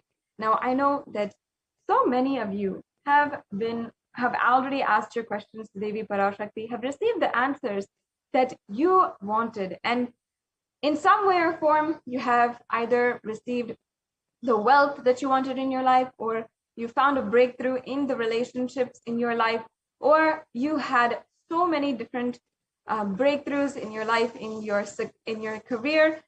So in either of these categories, if you have seen how Devi Parashakti has already manifested in your life, and she has graced and blessed you in the ways that you could not have even asked for, you could not have even thought of. Like that, I know that there's so many of us out there. So if you are in that category, you can go to and make an offering, and out of your gratitude, your purest gratitude for Devi Parashakti, you can just simply decide you want to make an offering, you want to, at least in some form, offer your gratitude at the feet of Devi Parashakti.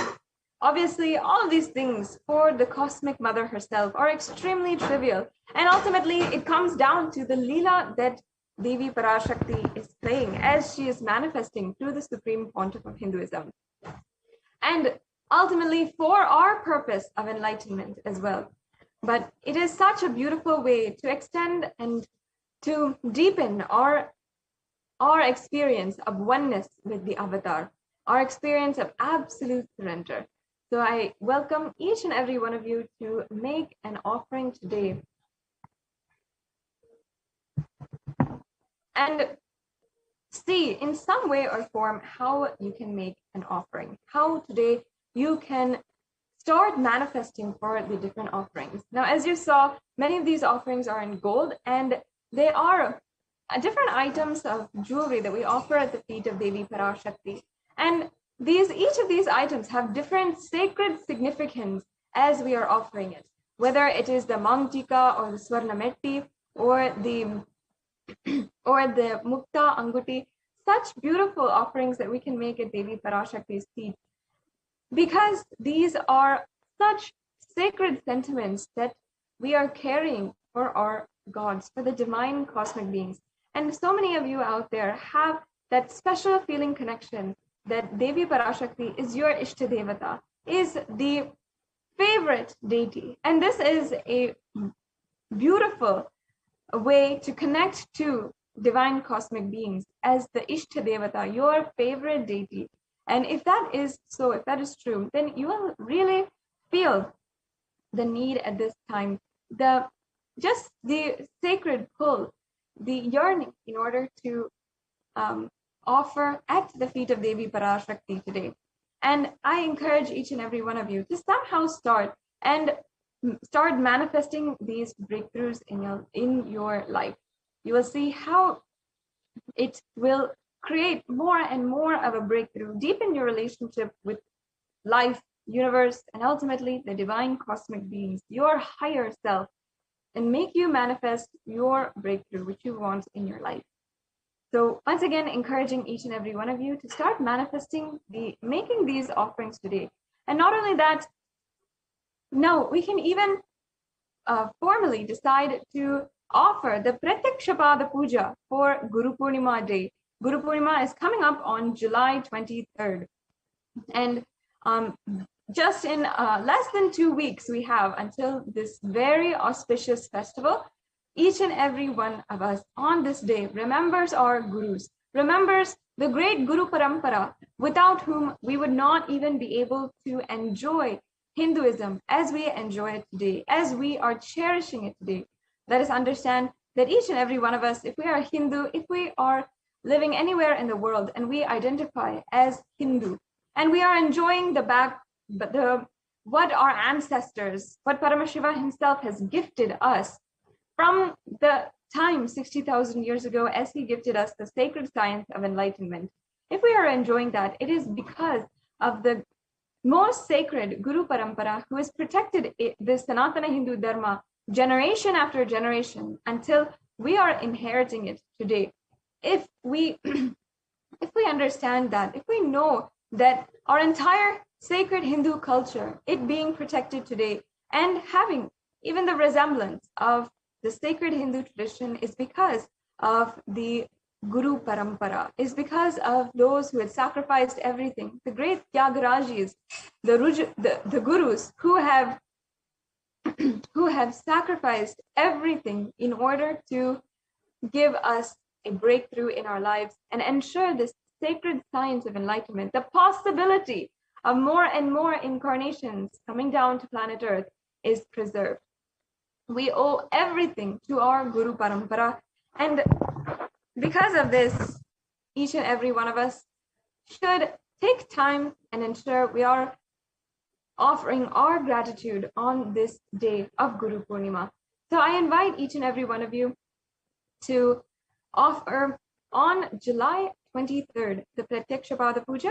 There'll be an array of offerings which will be announced shortly about the offerings that we have, and you will be able to offer whatever you want at the feet of Devi Parashakti. On the day, we'll be celebrating the most celebrative, most festive occasion with the Tulabharam, the Guru Purnima Pratyakshapada Puja, and of course, we'll all be awaiting eagerly the message of the Supreme Pontiff of Hinduism on Guru Purnima Day.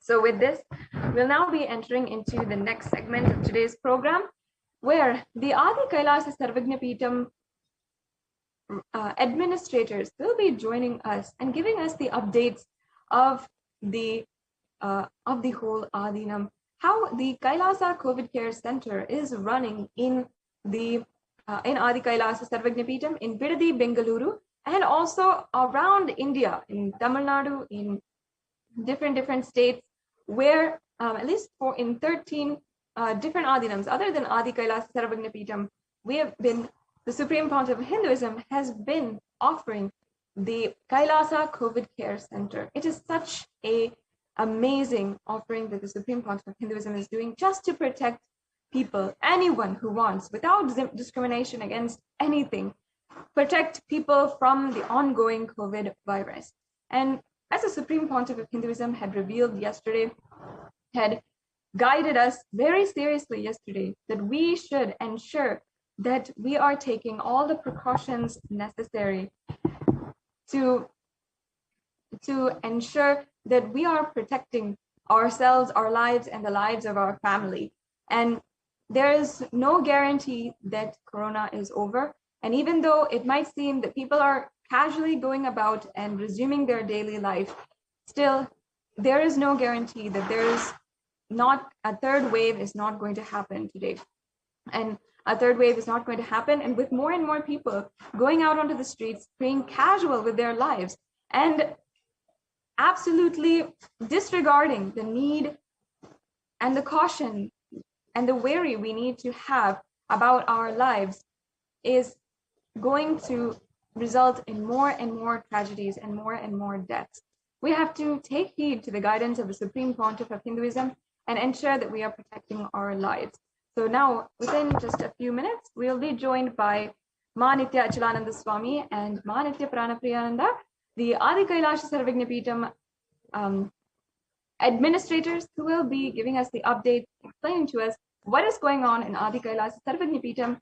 And if we are able to, we'll be able to also hear the beautiful sharings of the residents who have joined the Kailasa COVID Care campus in Adi Kailasa Sarvagna Peetham, and how they have completely experienced a transformation and are feeling the difference inside of Adi Kailasa Sarvagna Peetham compared to when they were living outside. So stay tuned for all of these updates, and we'll be right back with you shortly after a very quick break.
Here is the Australia Kailasa.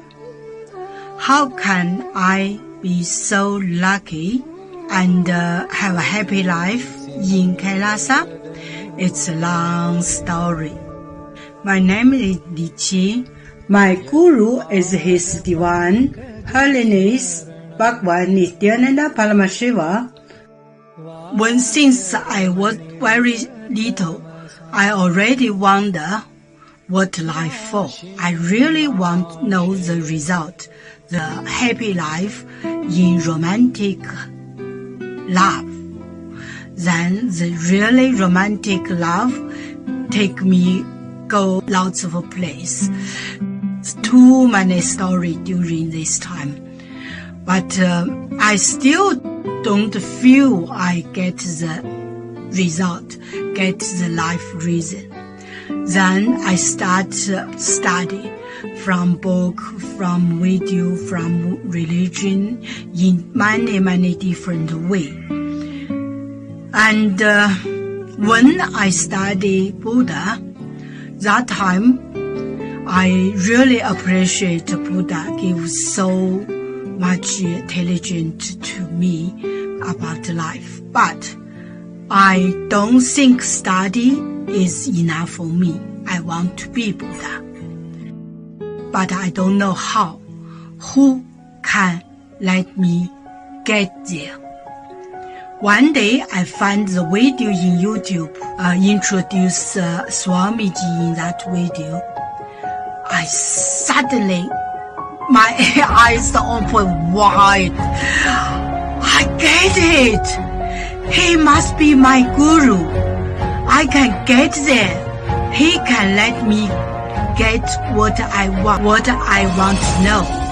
And he can take me home, real home.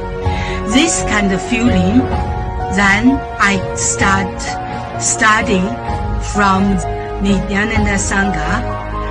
One day, Swamiji SATSANG said he need people devote land, home, money to build up Kailasa. Then I discussed with my husband, decide to give the whole farm to Nithyananda. That time, because both of us believe help Swamiji means help whole world. It's a big decision, but we just discussed so short time already. Decide. I really appreciate my husband love me so much and believe me, trust Swamiji so much. Soon here will be big temple, Gurukul, Goshena, and library. Introduce this my story to you, just me. Don't give up any chance to be founding father of Kailasa. It's the best thing you can do in your life.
welcome all of you, the whole world, to come and celebrate, enjoy not only the enlightenment ecosystem, the beauty of how it is getting revived.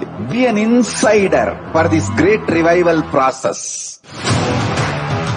If you are an insider even for a startup company, you will understand not only the result of the company, even that being an insider is such a joy.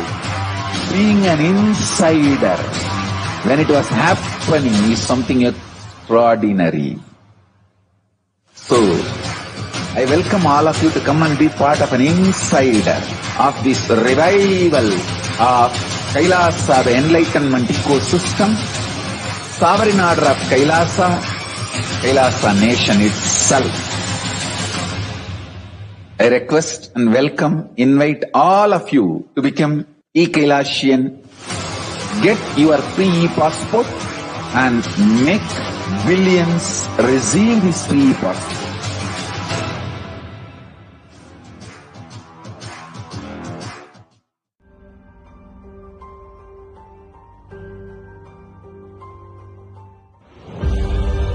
What I mean by the word e-Kailasa, listen intensely. Enlightenment ecosystem, literally enlightenment itself, in your own home, wherever you are. If you cannot come to Kailasa, it's okay. Kailasa can come to you. Kailasa coming to you is e-Kailasa.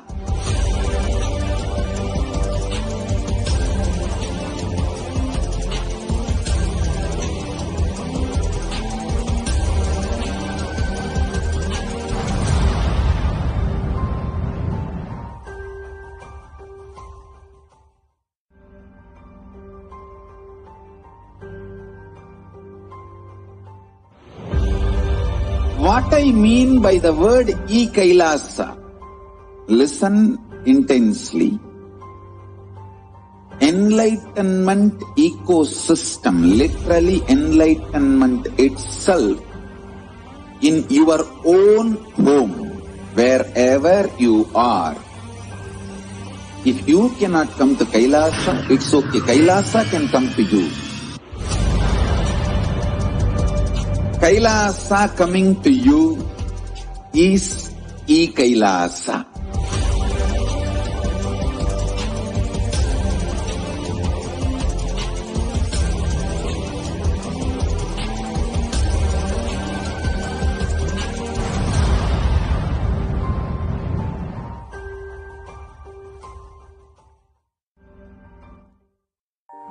One or two times have Ganapati Darshan, Venkateshwara Bhava Samadhi Darshan, Devi Bhava Samadhi Darshan. E-Kailasa. By third time, fourth time you will see every prayer you are asking those beings, Ganapati or Venkateshwara or Subramanya or Parashakti.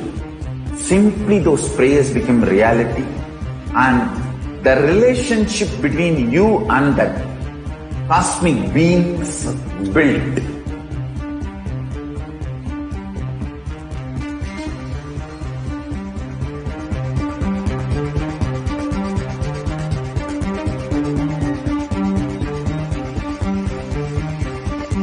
Nithyanandam, and welcome to the next segment that we have over here on the Adi Kailasa ship. What is the ongoing corona pandemic all about? What are really the logistics? What are the factual statistics as of today? How is the world coping up with this corona pandemic, or rather not coping up? Only if one is aware of all these things can one understand the reality of the situation and where the world is heading, what are the challenges, and what we really need to be taken care of. Why Devi Parashakti is revealing what she is, and why the Supreme Pontiff of Hinduism, Bhagwan Nithyananda Paramashivam, is insisting on multi-layer quarantine and to take care, ensure that we are all alive till the end of this year. If one sees the statistics as of the last few months, one can really understand where the world is right now. Younger adults are more likely to report symptoms of anxiety and or depressive disorder during the COVID-19 pandemic. Now, this is something which is starkly coming across in the statistics of the world today. KFF.org, as you can see, has published this data, which is extremely concerning because the youth, which is the age group 18 to 24, 56% of the youth are affected by either anxiety and or depressive disorder. Similarly, the age group 25 to 49, almost 50%, half of the youth are affected by anxiety or depression. And the second age group, or rather the post-50 age group, one can see 50 to 64 years, it's almost 40% of the population that is affected, and post-65, almost 30% of people are affected by stress, anxiety, and or depressive disorder. So one can see the whole world is affected not just by the corona pandemic, which has straddled all possible boundaries of nations, but the whole world is also reeling under the mental impact of this non-stop pandemic.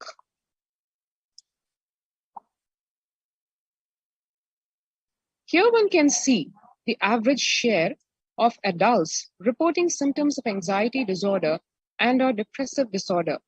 One can see the comparison between 2 years back, the data, which is in the period of January to June 2019, the first half of 2019, which is the pre-corona period, versus January of 2021, which is 2 years later and during the COVID-19 pandemic. As one can see, the NHIS has released this data where 11% of people, of adults, have reported symptoms of anxiety disorder and or depressive disorder. And that number 2 years later during the corona pandemic has grown to 41%. So one can see a jump of almost more than 4 times the people impacted by the corona pandemic in terms of their mental health. And the percentages over here, as one can see, it is official data as released by the US Census Bureau Household Pulse Survey.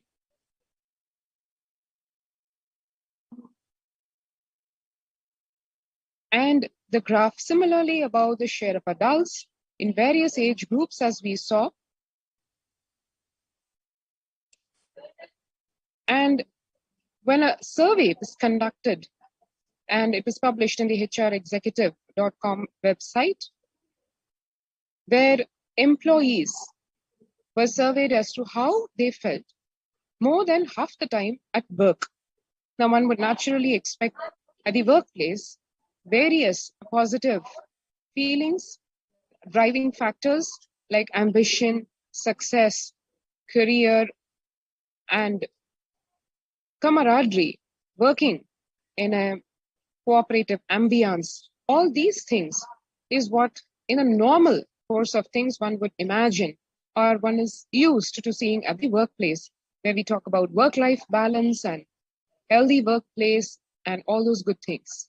But today, when this survey was conducted in today's world, what the employees say they feel more than half the time at work is a very concerning statistics also, where 34% of the people feel they are tired, 34% feel they are stressed out, 27% feel burnt out, 22% say that more than 50% of the time, more than half of the time at the workplace, they feel discouraged, and 19% are distracted, 17% are depressed, more than half of the time. So one can see these are not some of the usual parameters that would be measured in the workplace under normal circumstances. But here we are, where in the corona pandemic time, the central thing which is ruling the minds of the people practically is extreme concern, stress, anxiety about their future in terms of their health, their physical health, their mental health, the health of their family, future, the security of their family, economic security, and a whole battery of other factors which have now come to rule the psyche of people at large. Here one can see another glaring sign of where the world is today in none other than the United States of America itself. The whole corona pandemic has been declared to be a national mental health crisis. And that's because, as you can see, in terms of the studies, nearly 8 in 10, which is 78%, say the coronavirus pandemic is a significant source of stress in their life. Nearly 7 in 10 say they have experienced increased stress over the course of the pandemic. And when one sees what the essential workers are going through, the frontline defense, the healthcare workers are going through, 1 in 4 essential workers, which is 25% of the healthcare workers, are diagnosed with mental health disorder themselves since the start of the pandemic. Needless to say, it is these very essential workers who have taken on the mantle of serving people, serving the society, serving humanity, to overcome the physical disease of corona, as well as the accompanying mental stresses, and to give people the courage that we will be out of this pralaya. But here we are, where the essential workers themselves are now 25% of them, as per the statistics, show that they themselves are impacted by the mental health disorder, especially since the start of the pandemic. And here one can see where COVID-19 could exacerbate doctors' existing mental health burden. More than 60,000 US healthcare workers have contracted COVID-19, 300 have died, an estimated 300 to 400 physicians die by suicide every year. This is what we have in comparison. And of the health workers who treated patients during this COVID-19 outbreak, 50%, half of them showed signs of depression, 45% showed signs of anxiety, according to just preliminary research. So one can see here, the pandemic is not something that is affecting only a segment of the population, which one could attribute to being vulnerable mentally or having low immunity, etc. But here we have where across all segments, across various age groups, 30% to almost 80% of people are impacted in various ways, physical, mental, psychological, in every which way, by the ongoing pandemic. And here one can see the self-reported mental health among pregnant women and new mothers. As we can see, before the COVID-19 pandemic, the levels of depression in pregnant women and new mothers was about 15%, and the levels of anxiety were about 29%. But during this COVID-19 pandemic, that number has increased more than twice in terms of the feeling of depression, where more than 40% of pregnant women and new mothers feel that they're experiencing clinical depression, and an alarming 72%, which is practically 3/4 of the whole population of pregnant women and new mothers, feel that they're experiencing anxiety. So one can see the statistics show, the figures show the impact the world is going through in terms of health, physical, mental, across age groups, and across various sections of society. In US, cases of depression have tripled, become 3 times during this COVID-19 pandemic. And the American Psychological Association has released this data where it says a large study finds a dramatic increase in the number of adults in the United States reporting symptoms of depression during the COVID-19 pandemic, the number of adults experiencing depression in the US has tripled, according to a major study. Researchers estimate that more than 1 in 4 US adults now report experiencing symptoms of depression. Before the pandemic, 85% of US adults reported being depressed, and that number has risen to 27.8% as the country struggles with COVID-19. Here we can see burnt out. The Spring Health Statistics Survey indicate that 76% of US employees are currently experiencing worker burnout. 57% say worries about COVID-19 have been a contributing factor. And in comparison, what would otherwise have occupied center stage in terms of worries as a whole, as a community, as a nation, 33% only say worries about political issues have contributed to their burnout. So one can see the contrast here. 33% versus 57%. It's almost double the number of people, the number of cases where worries about the COVID-19 alone is occupying the people's minds. And the COVID-19's impact on the mental health includes 78% of the global workforce says the pandemic has negatively affected their mental health, which is almost like 80% of the population. 85% say their mental health issues are causing sleep deprivation, poor physical health, reduced happiness at home, strained family relationships, or isolation from friends. One really needs to understand the multi-layer impact of what this survey shows. Imagine 85%, which is practically the entire population, feeling that they are suffering from lack of sleep caused by this anxiety because of this corona pandemic, and then that resulting in poor physical health, reduced happiness at home, and strained family relationships, which needless to say is compounding the problem of anxiety, depression, stress, both at home and at work, and that resulting into various problems when you'll be able to survive like this. And then it comes to unpredictable responses, changes in behaviors, personalities, and isolation from society, from family and friends, which only goes to exacerbate the problem. Because what is required in today's world to face the corona pandemic is not isolation mentally from friends, but it should be a physical social distancing. That is what is expected.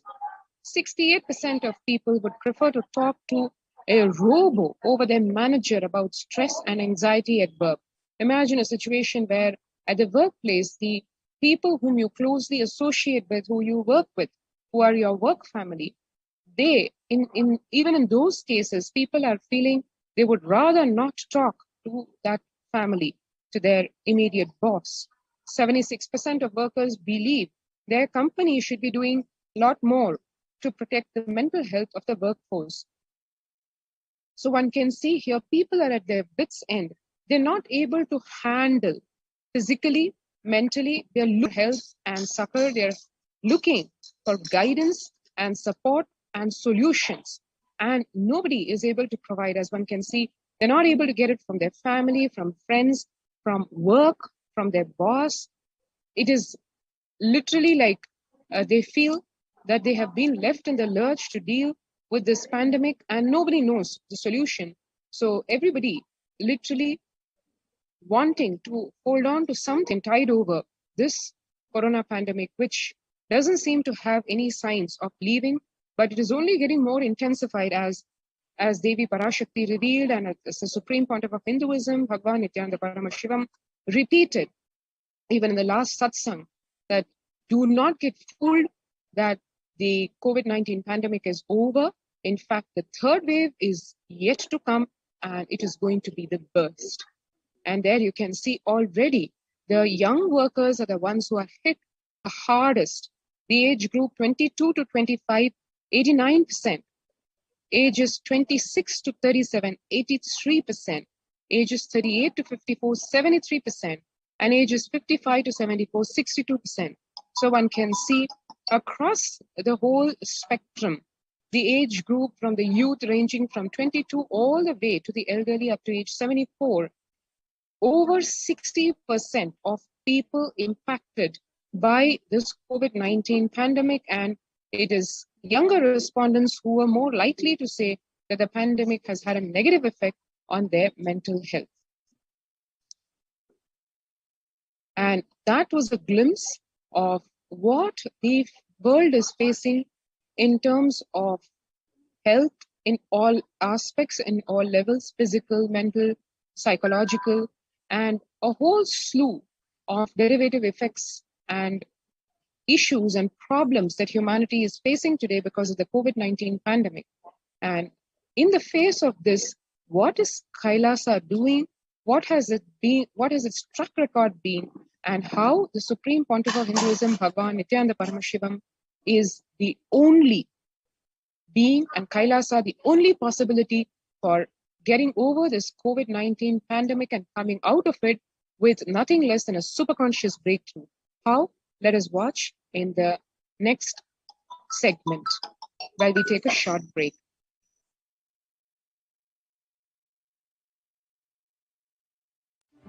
One or two times have Ganapati Darshan, Venkateshwara Bhava Samadhi Darshan, Devi Bhava Samadhi Darshan. By third time, fourth time, you will see every prayer you are asking those beings, Ganapati.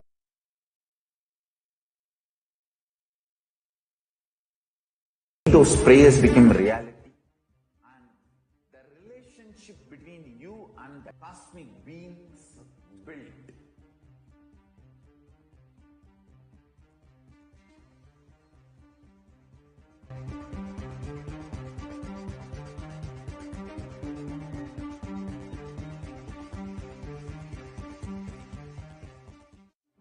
One or two times have Ganapati Darshan, Venkateshwara Bhava Samadhi Darshan, Devi Bhava Samadhi Darshan. By third time, fourth time, you will see every prayer you are asking those beings, Ganapati or Venkateshwara, Subramanya or Parashakti.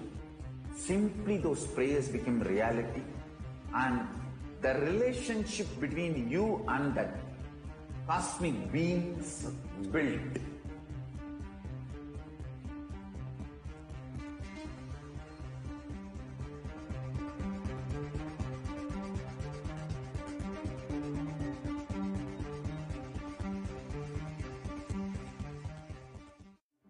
One or two times have Ganapati Darshan, Venkateshwara Bhava Samadhi Darshan, Devi Bhava Samadhi Darshan. By third time, fourth time, you will see every prayer you are asking those. There are some great spiritual sciences unique to Hinduism. Subtle, otherworldly, but definitive sign. Manifesting the cosmic beings in Archavatara, deities in Nijavatara, living incarnations is possible. Understand? Kriya Pada of Vedas and Agamas elaborately explain the whole science of making the cosmic beings manifest in Archavatara, deities and Nijavatara, living incarnations, both. During the Bhava Samadhi Darshan, literally those cosmic beings manifest through this body.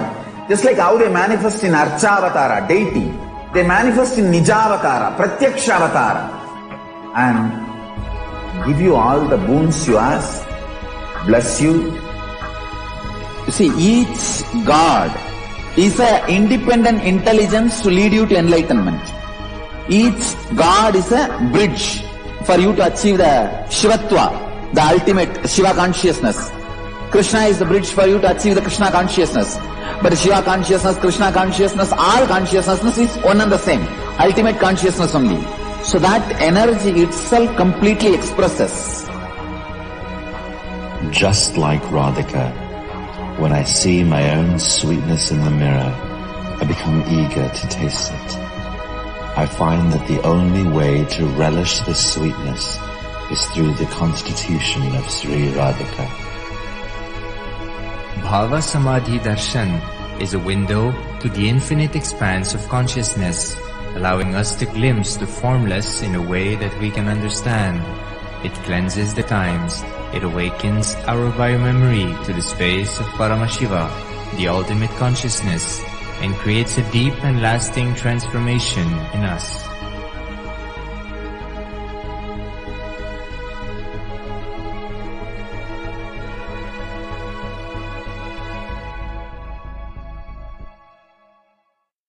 There are some great spiritual sciences unique to Hinduism. Otherworldly but definitive sign manifesting the cosmic beings in Archavatara, deities in Nijavatara, living incarnations is possible. Understand? Kriya Pada of Vedas and Agamas elaborately explain the whole science of making the cosmic beings manifest in Archavatara, deities and Nijavatara, living incarnations, both. During the Bhava Samadhi Darshan, literally those cosmic beings manifest through this body. Just like how they manifest in Archavatara, deity, they manifest in Nijavatara, Pratyakshavatara, and give you all the boons you ask, bless you. You see, each God is an independent intelligence to lead you to enlightenment. Each God is a bridge for you to achieve the Shivatva, the ultimate Shiva consciousness. Krishna is the bridge for you to achieve the Krishna consciousness. But Shiva consciousness, Krishna consciousness, all consciousness is one and the same. Ultimate consciousness only. So that energy itself completely expresses. Just like Radhika, when I see my own sweetness in the mirror, I become eager to taste it. I find that the only way to relish this sweetness is through the constitution of Sri Radhika. Bhava Samadhi Darshan is a window to the infinite expanse of consciousness, allowing us to glimpse the formless in a way that we can understand. It cleanses the karmas of lifetimes. It awakens our biomemory to the space of Paramashiva, the ultimate consciousness, and creates a deep and lasting transformation in us.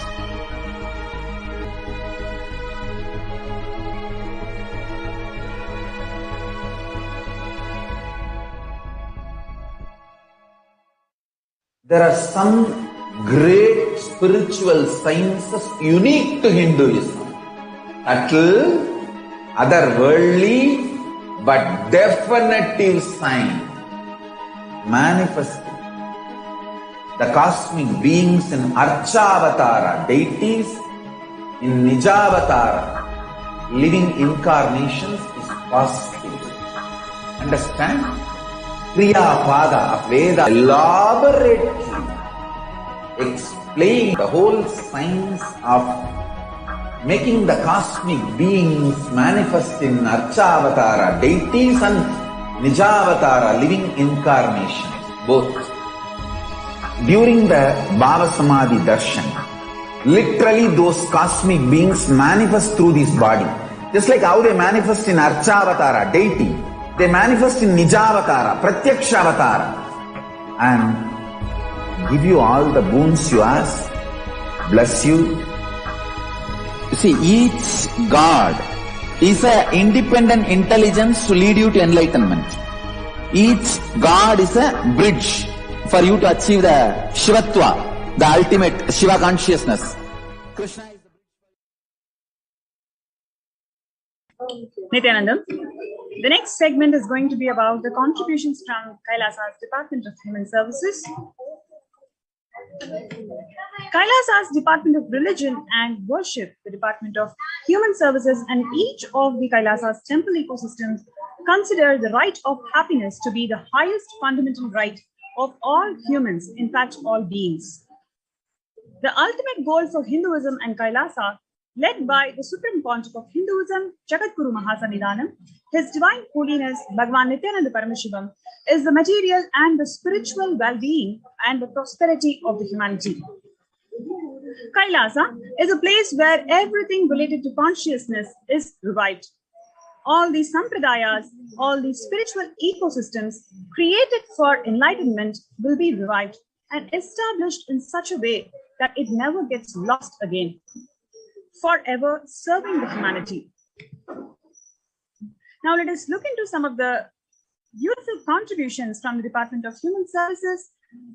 What you're seeing today, what you're seeing now is a picture from 21st of October 2006, following a meditation under the sacred banyan tree, Kalpavriksha, in Adi Kailasa Nithyananda Sarvanyapeetham, where the peacekeepers of Kailasa, along with the children of the Nithyananda Gurukul, celebrates the auspicious occasion of Deepavali. Next, what you're seeing is on 22nd of December 2018, where the peacekeepers of Kailasa and the participants of the Paramashivoham meditation workshop take part in the celebrations of a traditional flag hoisting ceremony. And this is on 14th of December 2006, where the Supreme Pontiff of Hinduism conducting a Nithyananda Spurana Convention program, which is a meditation workshop.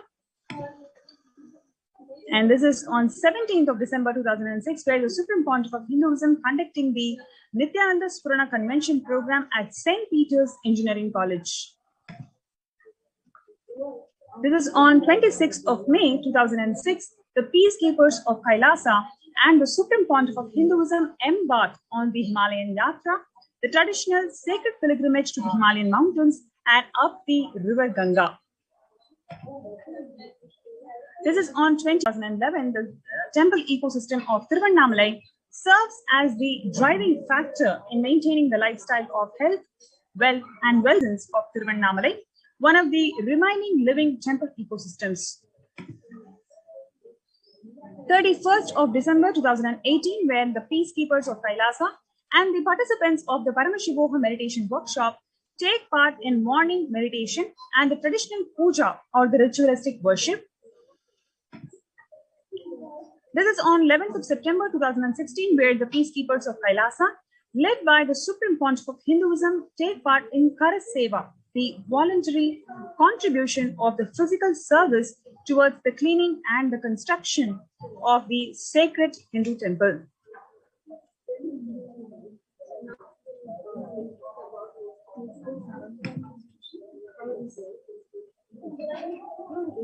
And what we are watching here is all the Kailasa ecosystems.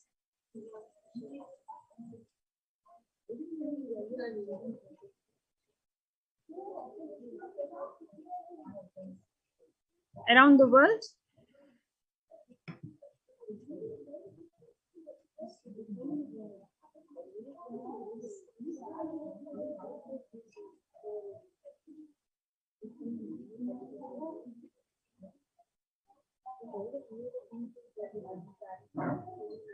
It's on 1994, the Kailasa in Tiruvannamalai, which is traditionally passed on to the hands of the Supreme Pontiff of Hinduism, Jagadguru Mahasanidanam, His Divine Holiness Swamiji.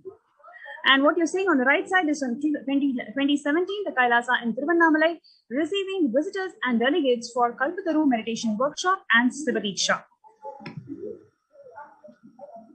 Now, what you're seeing is on 11th of March 2017, the Kailasa in Tiruvannamalai, thousands arrive to celebrate the enlightenment ecosystem and to traditionally meet the Supreme Pontiff of Hinduism, Jagadguru Mahasanidanam, His Divine Holiness Bhagavan Nithyananda Paramashivam.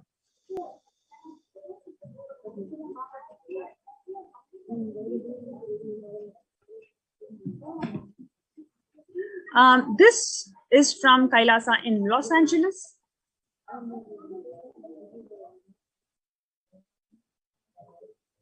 California, as a 25,000 square feet temple complex, which is one of the largest Hindu temple ecosystems of the West. Now, this is from Kailasa in Columbus, Ohio, the first temple established by the Supreme Pontiff of Hinduism outside India. The temple physically came in life in just 9 months. The presiding deities of the temple are Sri Nithyananda Paramashivam and Devi Nithyanandeshwari Parashakti.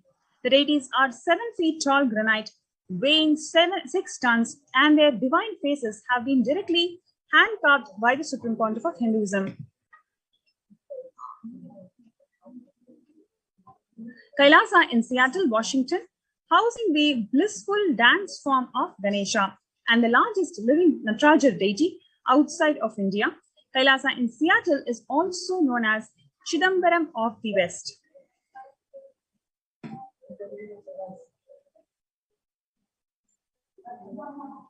What you're seeing now is Kailasa in San Jose, California, inaugurated in 2009. Kailasa in San Jose radiates the energy of the Madurai Meenakshi temple.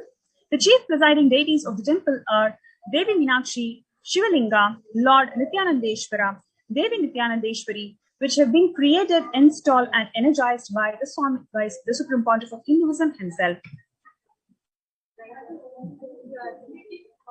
Kailasa in St. Louis, Missouri, alongside the Shivalinga and the Nithyananda Ganesha, Kailasa in St. Louis carries the energy of Tirumala Tirupati of South India and houses one of the tallest Venkateshwara deities in North America.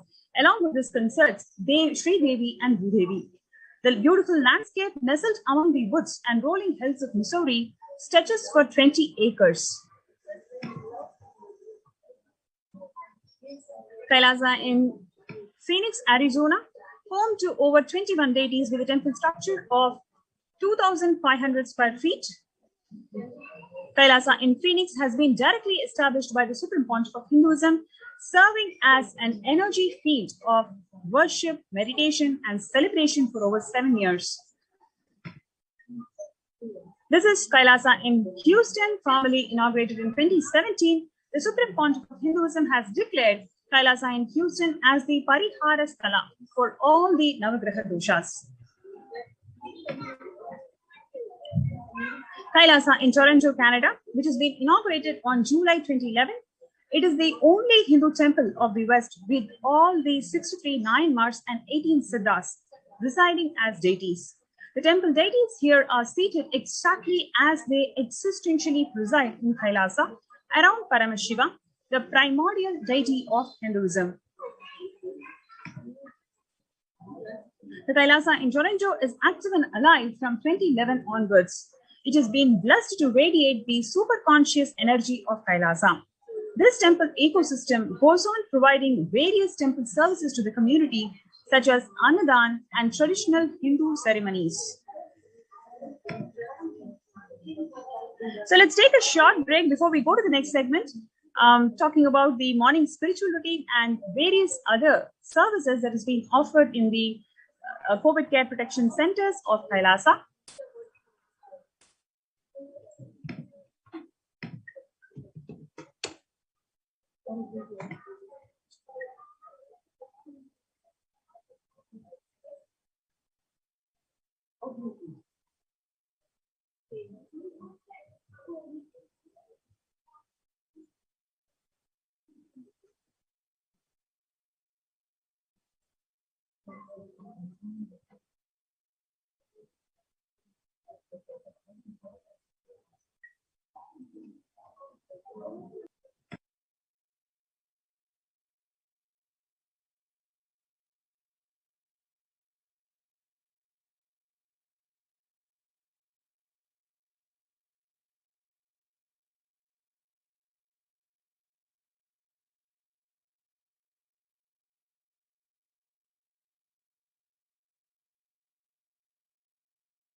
Nithyananda. The next segment is going to be about the revelations to the world by Devi Parashakti. On 12th of May 2021, the Supreme Pontiff of Hinduism, Jagadguru Mahasanidhanam, His Divine Holiness Bhagwan Nithyananda Paramashivam, manifested as the Devi Parashakti, the cosmic feminine divine consciousness, revealed that I came as the Nijavatara. I am blessing you, listen. People, listen. To do good to all of you, I have taken the form of Nithyananda and came down as the Nijavatara. People of India, listen. Carefully listen. Time after time, Bharadam is the Jnana Bhumi where enlightened beings come. We cannot make the Jnana Bhumi infertile. Enlightened beings have to come.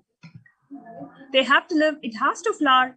Few hypocrites, because they are stuck in delusion, we cannot sacrifice the world. Cosmos cannot be destroyed. The ship I did to save the cosmos from being destroyed, that is called Adi Kailasa. The ship I did to protect the beings from Pralaya is Adi Kailasa. Because of the conspiracy of Drohis and enemies rule, the captain has to leave the ship. Before 12 years, knowing the great deluge that is going to happen, all the Aushadas, by this Guru Purnima, that Jnana Rasavadam, Navabhashana is going to flower, allow the people to come and take the dip in Navabhashana flower. People, whoever comes and dips in Vaidya Sarovar, they will not have death. They will not have corona. Crores and crores of people will come in line every day. They will come and dip in Ananda Lingam. Listen well to my words. For India, I made the ship as protection. The Nithyananda Navabhashana Lingam in Vaidya Sarovar. Go to Adi Kailasa. Oh Indians, listen. All those regretting losing the Nithyananda Nijavatara, without confusion and without talking just as the lip service, go to Adi Kailasa. Crores of people will come there looking for health, Navabhashana water feast and medicine to get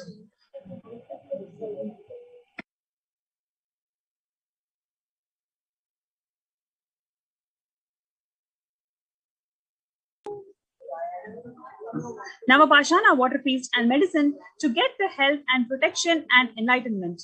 To protect India from great destruction, I, Parashakti, made this huge ship. Even if the captain of the ship is not there, ship is there. When the first world countries closed their borders during this massive global emergency, Kailasa has opened its door to one and all without exception. The Supreme Pontiff of Hinduism has opened his home, even if the captain of the ship is not there, because of the ongoing persecution by the anti-Hindu elements. Despite that, it is the grace and compassion of the Supreme Pontiff of Hinduism to open his home unconditionally to one and all to protect themselves from ongoing COVID. So,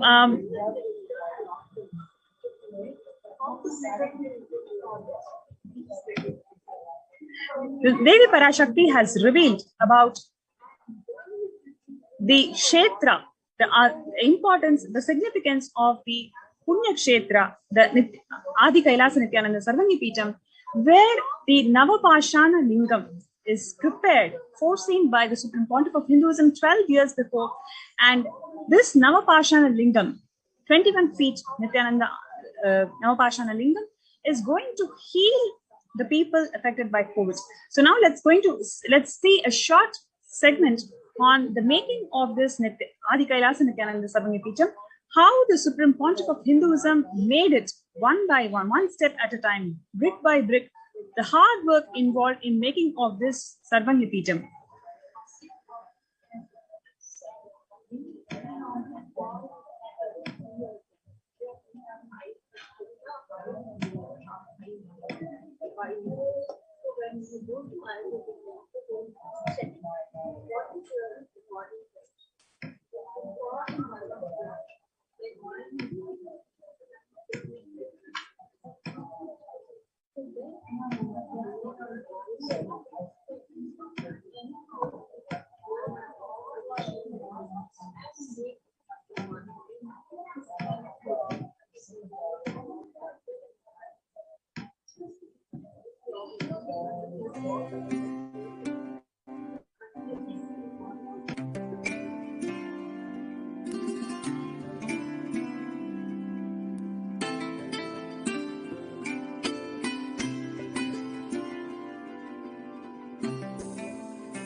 Sure.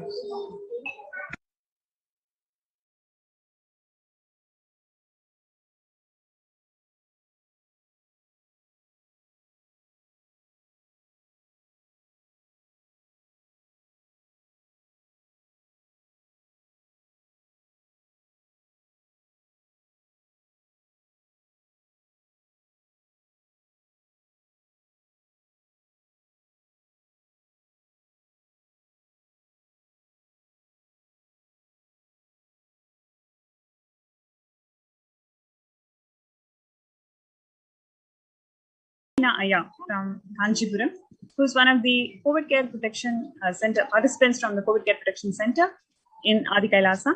So we welcome you, Aya. Nithyananda Aya. Nithyananda. Yes. So would you like to introduce yourself and share with us what made you to be part of this COVID Care Protection Center, and how is your experience last? I think it's about a month since you've joined. So how was your experience so far? That is basically I am. My name is Sri Ananda Harlina. I am from Kanchipuram. Video is not enabled. Yes, now we can see. Okay. Please go ahead. Yes, ma'am. I am Sri Ananda Harlina. I am from Kanchipuram. So we are running our own business there.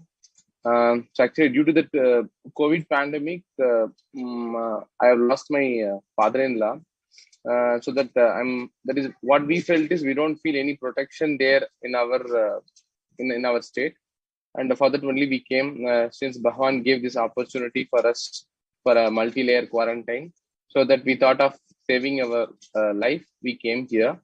But initially it was very good. Actually, the systems, that is the basic system of protection for COVID care was very awesome.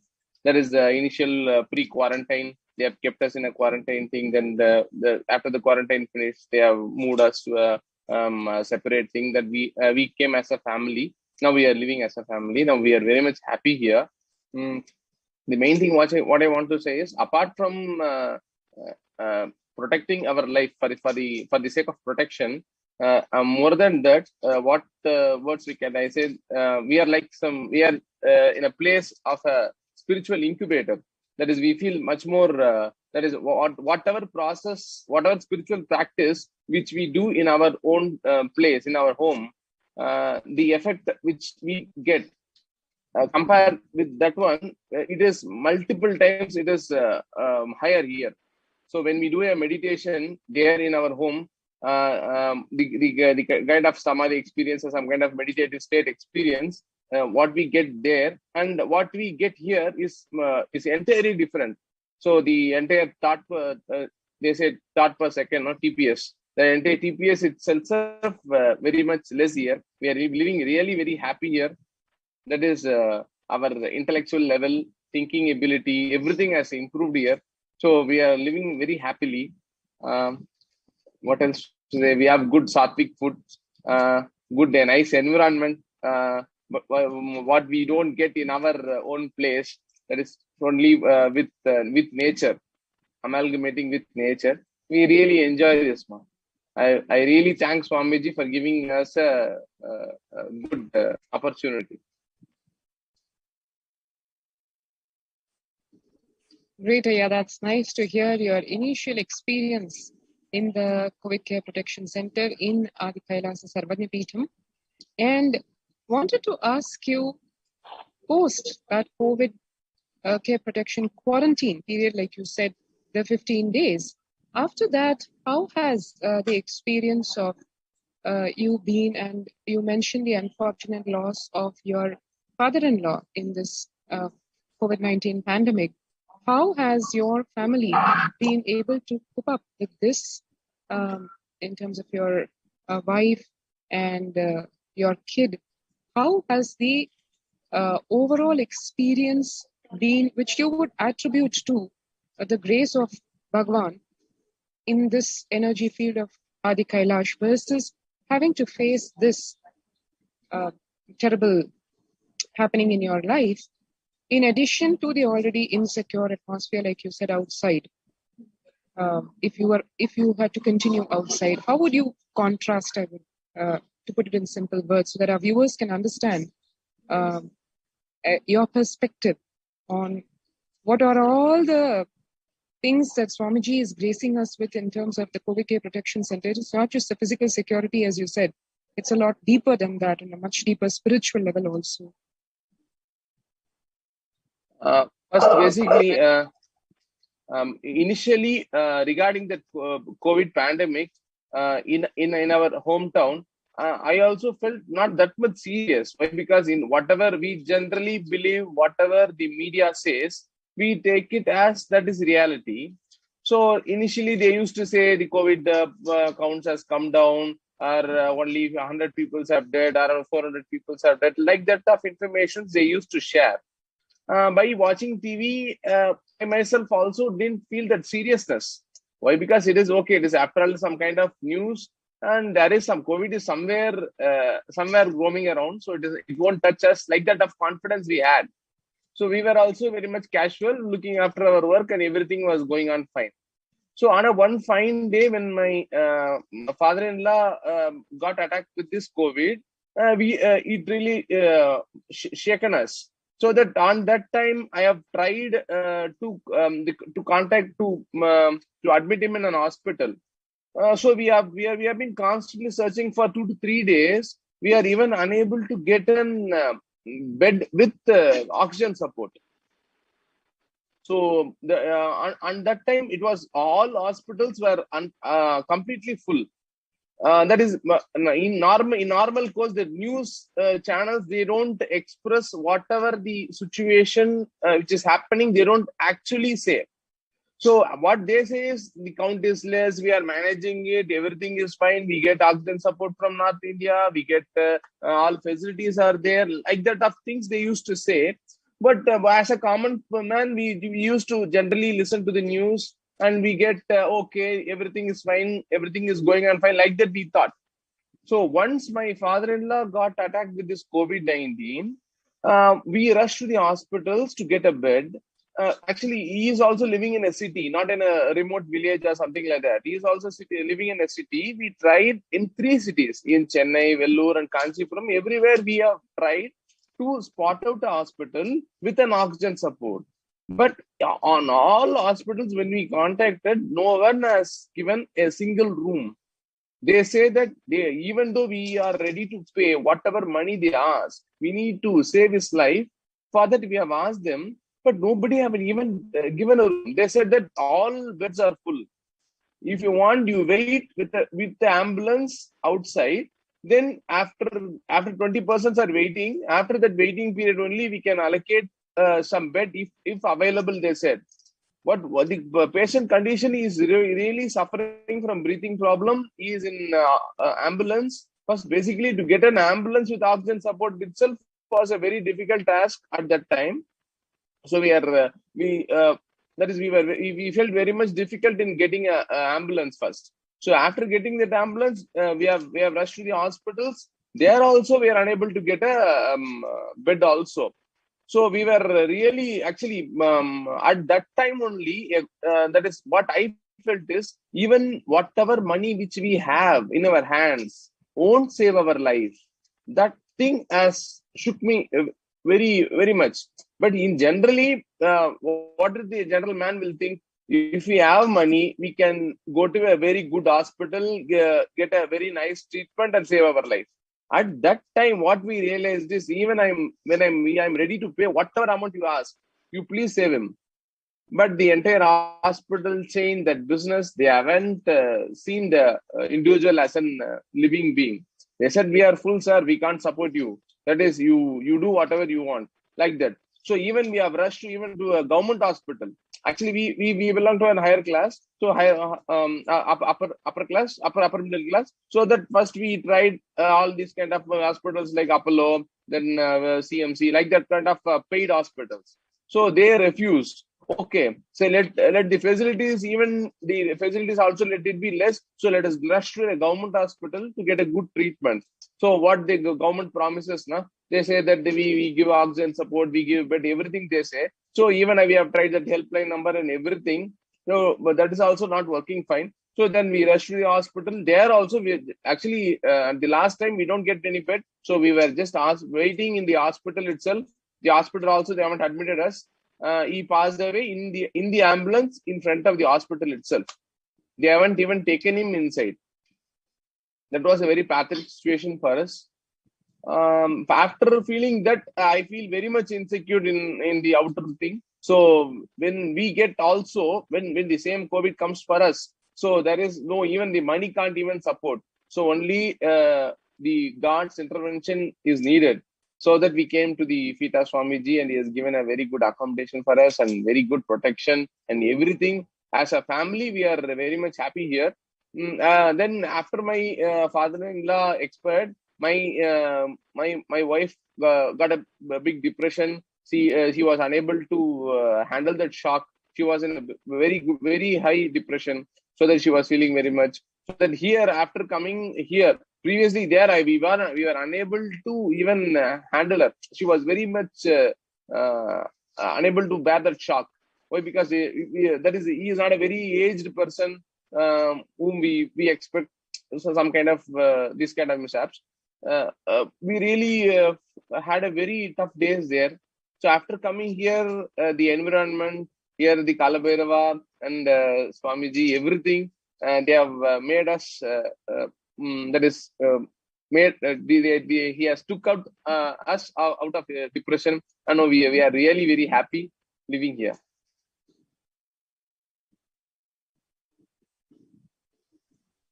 Wonderful, I think that explains many things what you shared, especially like coming from an upper middle class family and facing such a challenge. Like exactly like you said, I'm sure most people out there are thinking, I have the money needed, and if at all I have to face the eventuality of me contracting COVID or my family members contracting COVID, I can get, with money, I can get at least a good medical care. And it is, it's really, I'm sure how it landed as a shock for you that you're not able to provide, and you're looking to a government hospital, which otherwise in India, most people would look down to in terms of the medical services that they provide and the care that they provide. So this is really what is the hard reality out there. And as Bhagwan, as the Supreme Pontiff of Hinduism, Bhagwan Nithyananda Paramashivam, has kept on repeating for almost a year and a half now, reminding us that it is not as we imagine, it is not something that is frivolous, it is not something which can be handled either with frustration and giving up on life and saying, okay, I don't care, I'm going to go out. And like Bhagwan told in the satsang, the last satsang, going out for a whiff of fresh air, and the breath itself goes away along with that. So it is really something which, when one hears from another person who has gone through this trauma, it seems a lot more believable, I guess, and something that is that one can conceive as it can happen to me also. Exactly like you said, all of us otherwise feel, yeah, it's something out there, but I'm not going to die with it, or I'm not going to get impacted by it.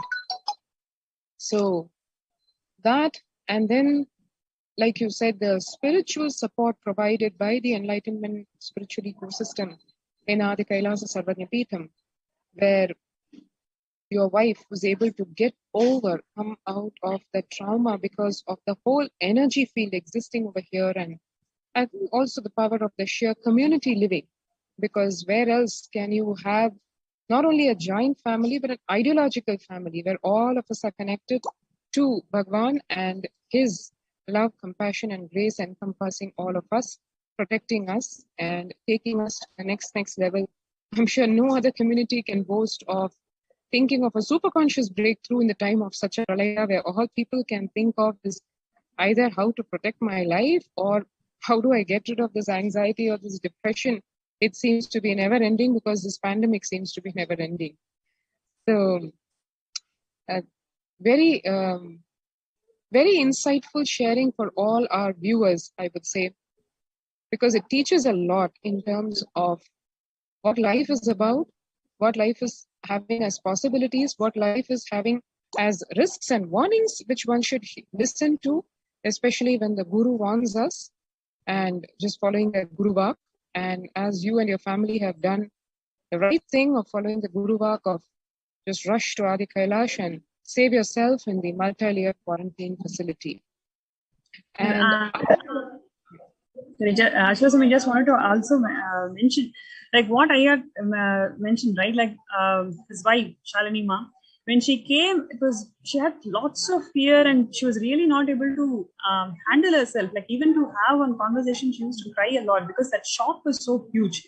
But now it is like totally different personality. Like she's engaging with everybody. She's doing seva. She's joking around. As a third person, for me to see the amount of transformation that she has gone through in such a short amount of time is quite drastic. I just wanted to add that, like what you were saying, it reminded me of the initial days when she was, took so much of time for her to even experience a separation from you in the quarantine time, right? So from that stage to us recently having this conversation of your son being part of Gurukul and all that, the transformation was so huge, like whatever I saw from Shalini, my wife. So I just wanted to add that also. And would you like to share how is your son enjoying the place and what are the changes that you're seeing in him? That is in our city, we don't generally leave my son outside the house.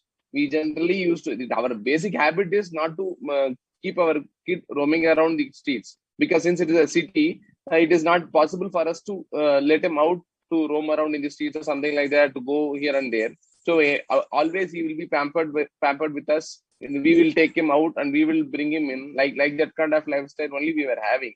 But here it is since we feel it is 100% secure, we have left him out. He is simply roaming around. He is just casually walking, running here and there, playing with the kids and everything. It's entirely a different lifestyle and different ecosystem itself. So both the kids are enjoying a lot, enjoying very much with the nature. Basically, there we used to live in a concrete village. In city, what I feel is we used to live in a concrete village. Only buildings only will be there. So no fresh air. Everything should be with a fan, with an electric support only.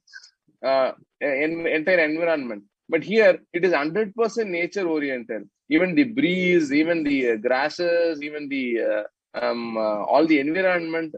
That is my kids learned more things here regarding environment. How do a caterpillar look like? How do a butterfly will be there? They used to see it in TV.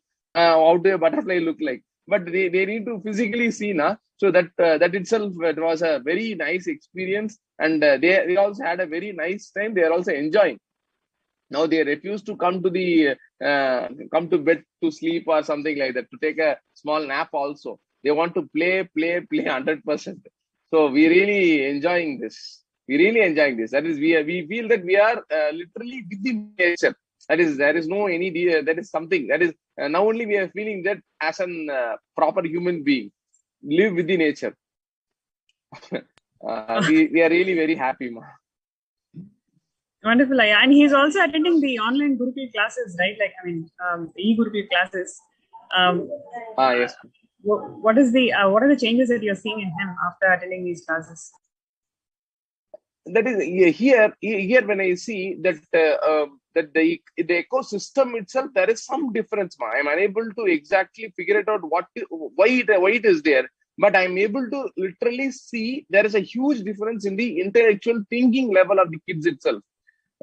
Generally, in our city, in our home, you used to get some kind of irritation or something like that. He used to get anger frequently when we asked him to do this and do that. It is common there in our place. But when he came here, he is a different being itself. He is not affected by any anger. So he is able to handle himself. So he is very much calm, patient. He is very much polite to us. He used to do whatever things which we say. So he's very obedient also. So he is also very playful. So entire environment is very much, the ecosystem is doing something. So which I can't express the words. Even their intellectual thinking is also, my younger one is around 2 years old.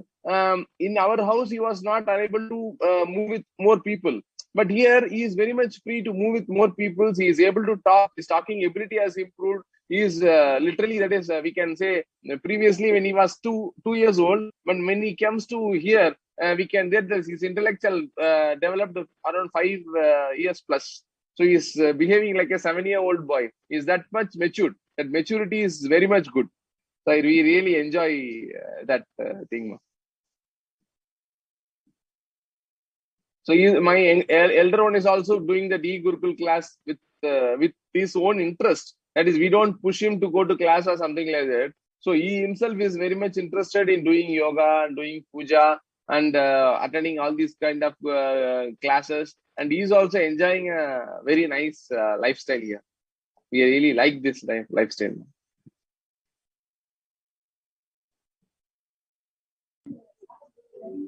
Fantastic, Aya. That was a wonderful sharing.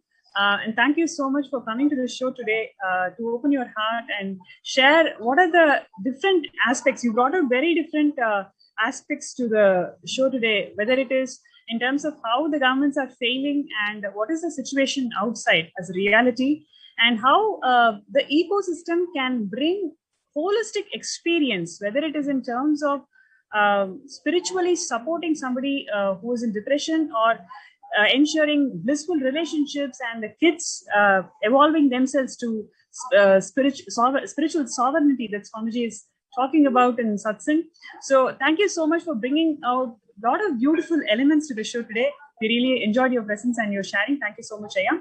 And with no further delay, we'll go to the next segment. Thank you so much, viewers, for joining the show today. And stay tuned. We're going to have the next segment starting shortly.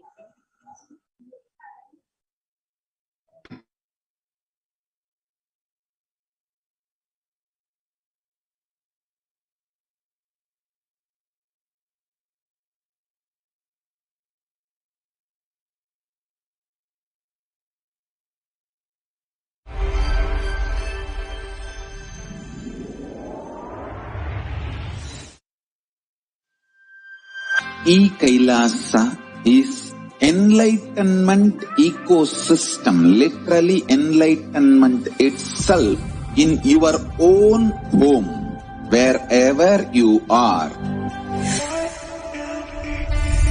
Proper customized spiritual service helping you to complete with your life negativity, withdrawal from life, self-hatred, self-denial, self-doubt, so much of tiredness, laziness.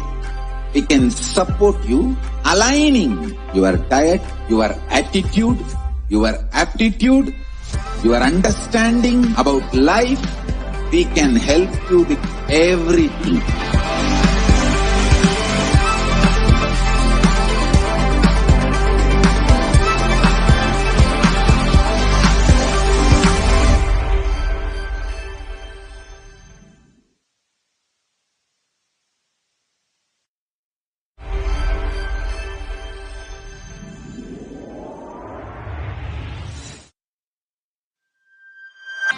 Kailasa is enlightenment ecosystem, literally enlightenment itself in your own home, wherever you are.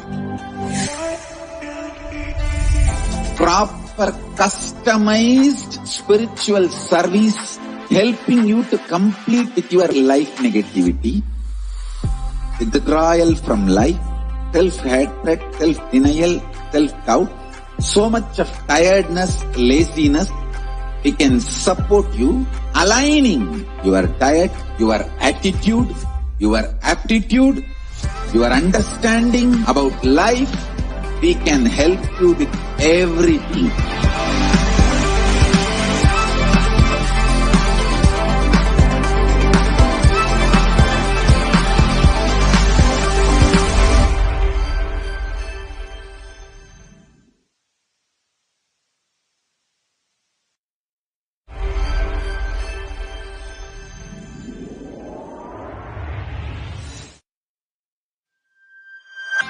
Kailasa is enlightenment ecosystem, literally enlightenment.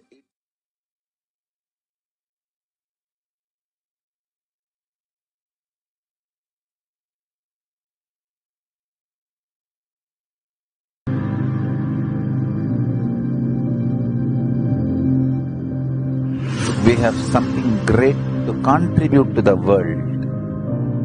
Let us do that.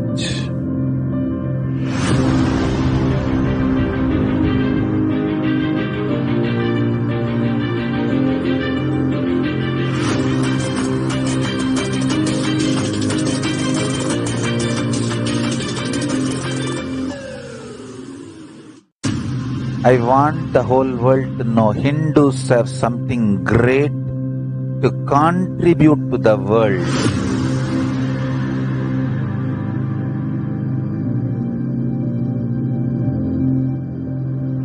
We have something great to contribute to the world. Let us do that.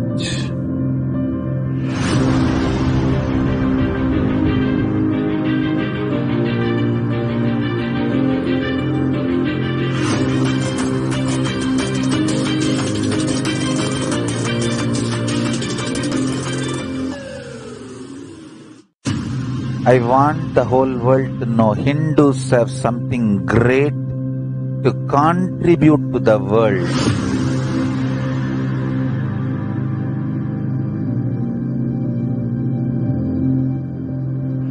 We have something great to contribute to the world. Let us do that.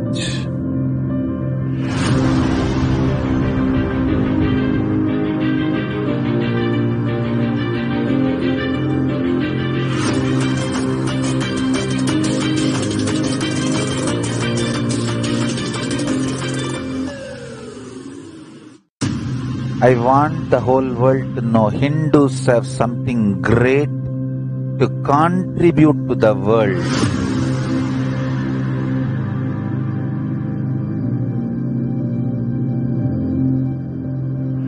We have something great to contribute to the world.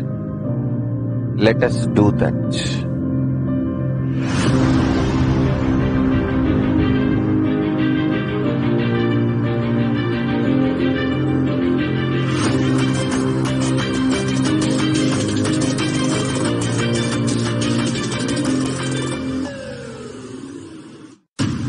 I want the whole world to know Hindus have something great to contribute to the world.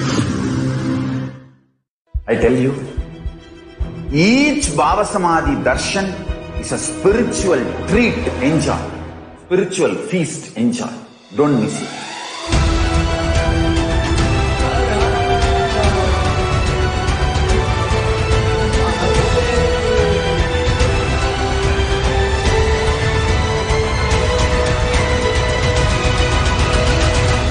Never miss a Bhava Samadhi Darshan. Enjoy Paramashivoham, which is introducing and making you cognize the cosmic principles and cosmic beings. The state of Paramashiva, space of Paramashiva, powers of Paramashiva, being of Paramashiva. I tell you, each Bhava Samadhi Darshan is a spiritual treat, enjoy. Spiritual feast, enjoy.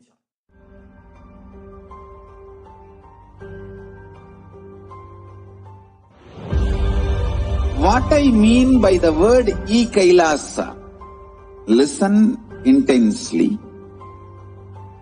Enlightenment ecosystem, literally enlightenment itself, in your own home, wherever wherever you are. If you cannot come to Kailasa, it's okay. Kailasa can come to you. Kailasa coming to you is Kailasa.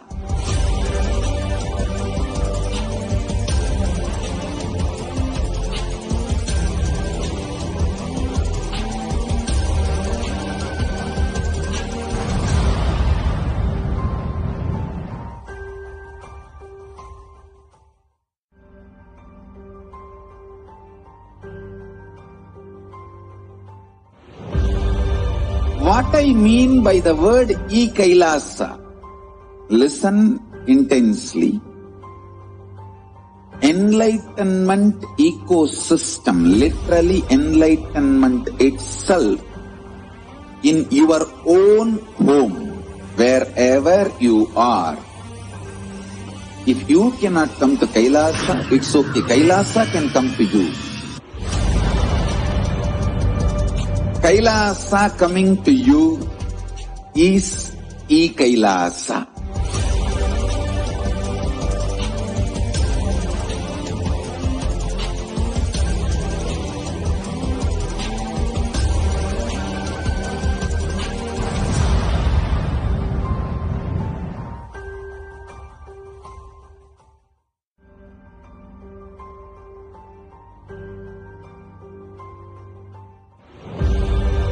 What I mean by the word Kailasa, listen intensely. Enlightenment ecosystem, literally enlightenment itself, in your own home, wherever you are. If you cannot come to Kailasa, it's okay. Kailasa can come to you.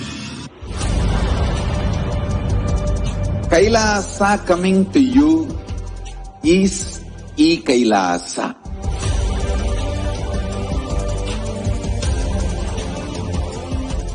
I am as old as sun, as new as sunrise.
Various incarnations happened, gave a breakthrough to consciousness and gave opening to the next level. My responsibility is to introduce new consciousness which manifests powers of Sadashiva. As Mahamandaleshwar of Mahanirvani Akada, the oldest apex body of Hinduism, I welcome every one of you.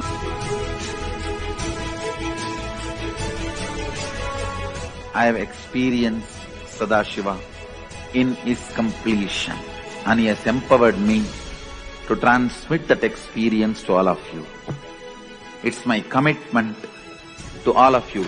I'll make you experience and manifest Sadashivatva, powers and state and space of Sadashiva.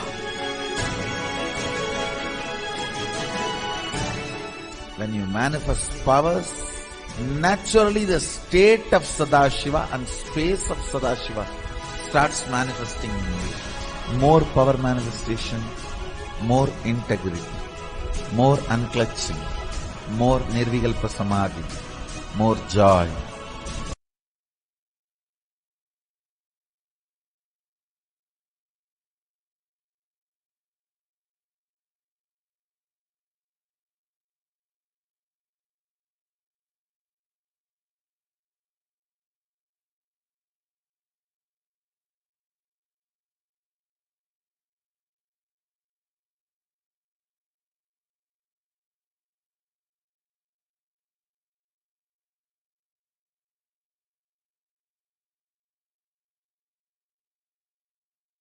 Nithyanandam, welcome back to all of the viewers who are joining us.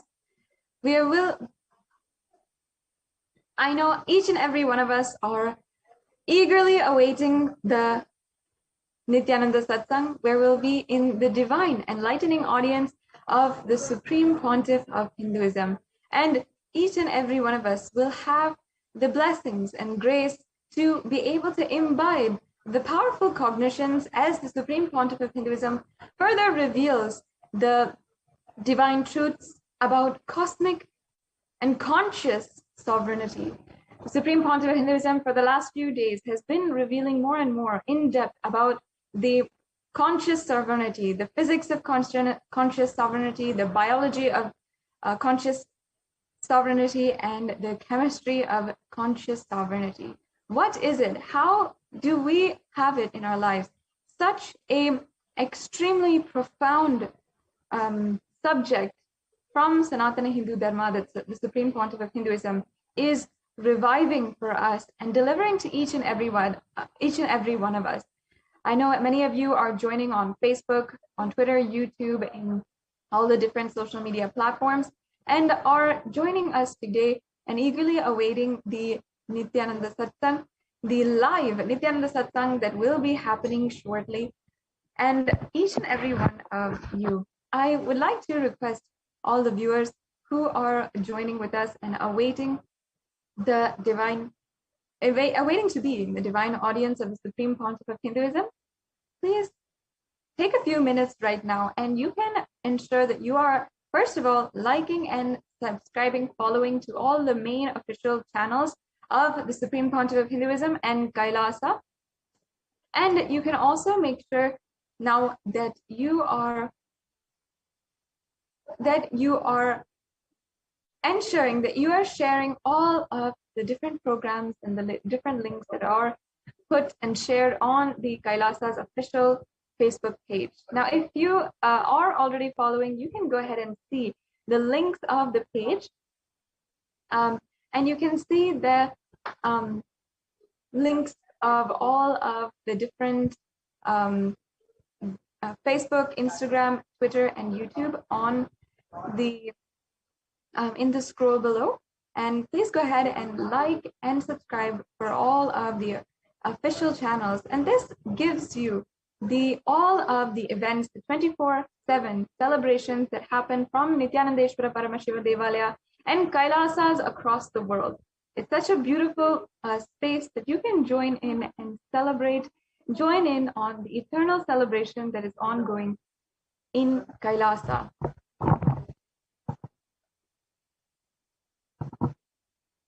And I invite each and every one of you also on Kailasa's SPH Nithyananda Facebook page, the official Facebook page of the Supreme Pontiff of Hinduism. Also is a pinned post for the United Nations recognizing the persecution ongoing against the Supreme Pontiff of Hinduism. And after the immense hard work of the Supreme Pontiff of Hinduism, as the leader of the global Hindu diaspora and the recognized and acclaimed leader of 2 billion Hindus all over the world, has, out of his hard work, sincerity, had brought the Hindu Holocaust and the stories of so many millions of Hindus who lost their lives in this 1,000-year cultural genocide that has been ongoing, has finally brought that to an international audience. and given each and every one of us Hindus a platform to voice our stories, a platform to understand and to finally seek justice for what is going on, for what is happening in the world, and against Hindus, and especially against Kailasians, and what the Supreme Pontiff of Hinduism himself has undergone in order to revive Kailasa, in order for each and every one of us to enjoy the Hindu nation, the ancient, enlightened Hindu civilizational nation. So on Facebook, we have the pinned post where you can share with the hashtag UN recognizes the SPH persecution, and also you can share with the hashtag against Hindu persecution, and you will be able to ensure that you reclaim your Hindu identity just by sharing. Now, the Supreme Pontiff of Hinduism has already given us this platform through his hard work and dedication to ensure that Hindus and the Holocaust that is ongoing is recognized, is shown and told to the world, and for each and every one of us to seek justice for the crimes done against humanity in the Hindu Holocaust, the Hindu genocide. And now it's become as easy as voicing out, and sharing what we have gone through and what Hindus have gone through over the last 500 to 1,000 years. Over the last couple of days, we have been continuously speaking to, we've been literally every single day sharing with all of the viewers about how the persecution against the Supreme Pontiff of Hinduism was exactly systematically strategized, and how the Supreme Pontiff of Hinduism had what he had undergone literally in order to revive Kailasa for each and every one of us. And for millions of us Kailasians across the world, in 2010 and the following years, as we saw the Supreme Pontiff of Hinduism, we witnessed him having to undergo so much of torture and near fatal assassination attempts at the hands of the anti-Hindu militant terrorist forces. It has been absolutely devastating for us to see what all he has sacrificed for us to live the life, a Hindu lifestyle, to live the life that we want and regain a powerful lifestyle based on the sacred Hindu sentiments and the great lineages, the sampradayas that the Supreme Pontiff of Hinduism is reviving. Now, now in the last segment of this series on the persecution against the Supreme Pontiff of Hinduism, as we are presenting what has happened to the world and what in return the Supreme Pontiff of Hinduism has revived, even though he has been through so much. We understood, we are going through the various persecutions that are ongoing against the women of Kailasa and the women of Hinduism, the Hindu women. Now, from the massacre of the Rudrakanya Sampradaya to making it illegal for Rudrakanyas to even dance and even be associated in any way or form to the temples, an act which was implemented by the British regime in India. And until today, where so many millions of Hindu women are continuously raped, brutally assaulted by the anti-Hindu militant forces and enslaved and used against and as pawns against the attack against Hinduism. And we have seen rape and sexual assault and gender-based violence being used as a weapon for cultural genocide, whether it is the acts of love jihad, which have happened which are extremely prevalent, even though the anti-Hindu militant forces have done so much to try to deny that this has happened. And they try to deny the genocide against Hindus that they're doing. Continuously, the gender-based violence is used as a weapon against culture. And how they do it is extremely systematic in so many extremely cunning ways, intelligent, thought through ways that make the anti-Hindu terrorist forces successfully subjugate and oppress the entire Hindu civilization. If we see, for example, the step-by-step ways that the media mafia had demonized the Hindu sannyasis over the course of the last century itself. And we see the number of assassination attempts against Hindus, and even if we just see against the Supreme Pontiff of Hinduism, we can see very clearly the amount of attack that the Supreme Pontiff of Hinduism has undergone for simply the sake of reviving Hinduism, for reviving the nation of Kailasa. And we have seen in the Hindu Holocaust how 5,000 sannyasis were killed, but it was underreported in the media as just 375 deaths. And in other instances, we saw how, for example, the Ananda Marg killings that happened, where the sannyasis from Ananda Marg, 16 male sannyasis and 1 female sannyasi from Ananda Marg were dragged out of their car and burned alive in broad daylight. And this happened completely out of the hatred and oppression of the anti-Hindu militant forces, and them continuously trying to entirely eliminate, entirely exterminate the Hindu population. And we are seeing that happen across the world, whether it is in Pakistan, in Afghanistan, in Bangladesh, in Malaysia, in all these countries.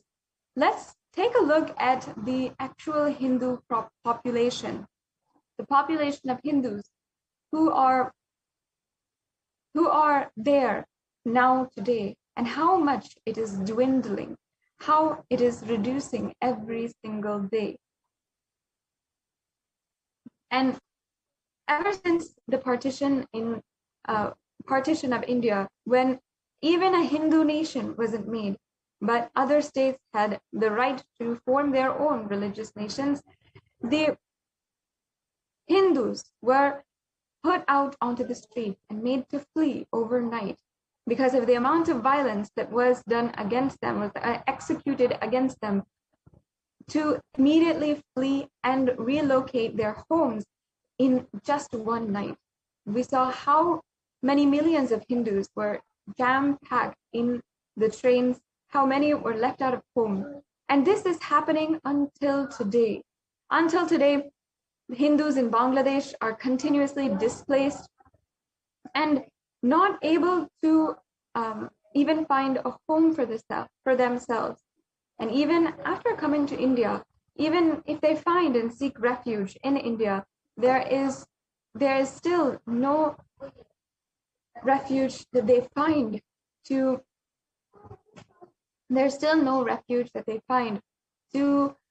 ensure that they are safe and that they can practice their Hindu lifestyle. Despite all of the attacks that are done against the Supreme Pontiff of Hinduism, the Supreme Pontiff of Hinduism is today even opening up Kailasas around India to protect anyone who needs it. And even after all of the world, they are closing the doors to Kailasa. They're closing the doors to Indians out of fear of the Indian variant or the variants of the coronavirus which are coming out of India, such as the Delta variant and other variants. The Supreme Pontiff of Hinduism has opened up Kailasas around India for, as COVID protection and multi-layer quarantine protection centers.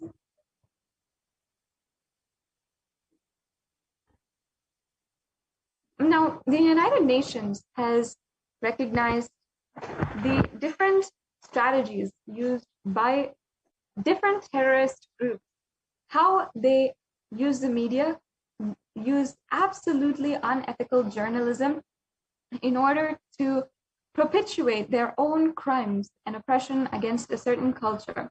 The United Nations has recognized how different forms of different tactics are used against cultures in order to make sure, in order to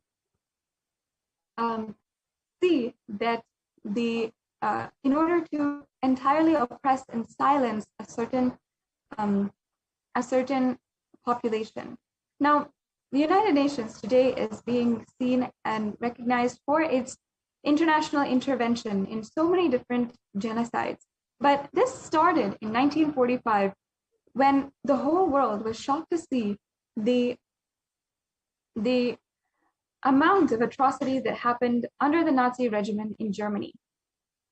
And we had seen how literally so many deaths had happened and such brutal killings had happened against an entire population. And this was the systematic killing of 6 million Jews. The whole world was shocked to find out for the first time what had happened and how this was going on for more than 5 years without them knowing, without any single act or without any single person knowing about what had happened. The allies at this time, who were allies of the Jewish people, including the United Kingdom, the United States, everyone had come together and actually formed the United Nations in order to ensure that these kinds of crimes against humanity do not happen again. This is the proud beginning of the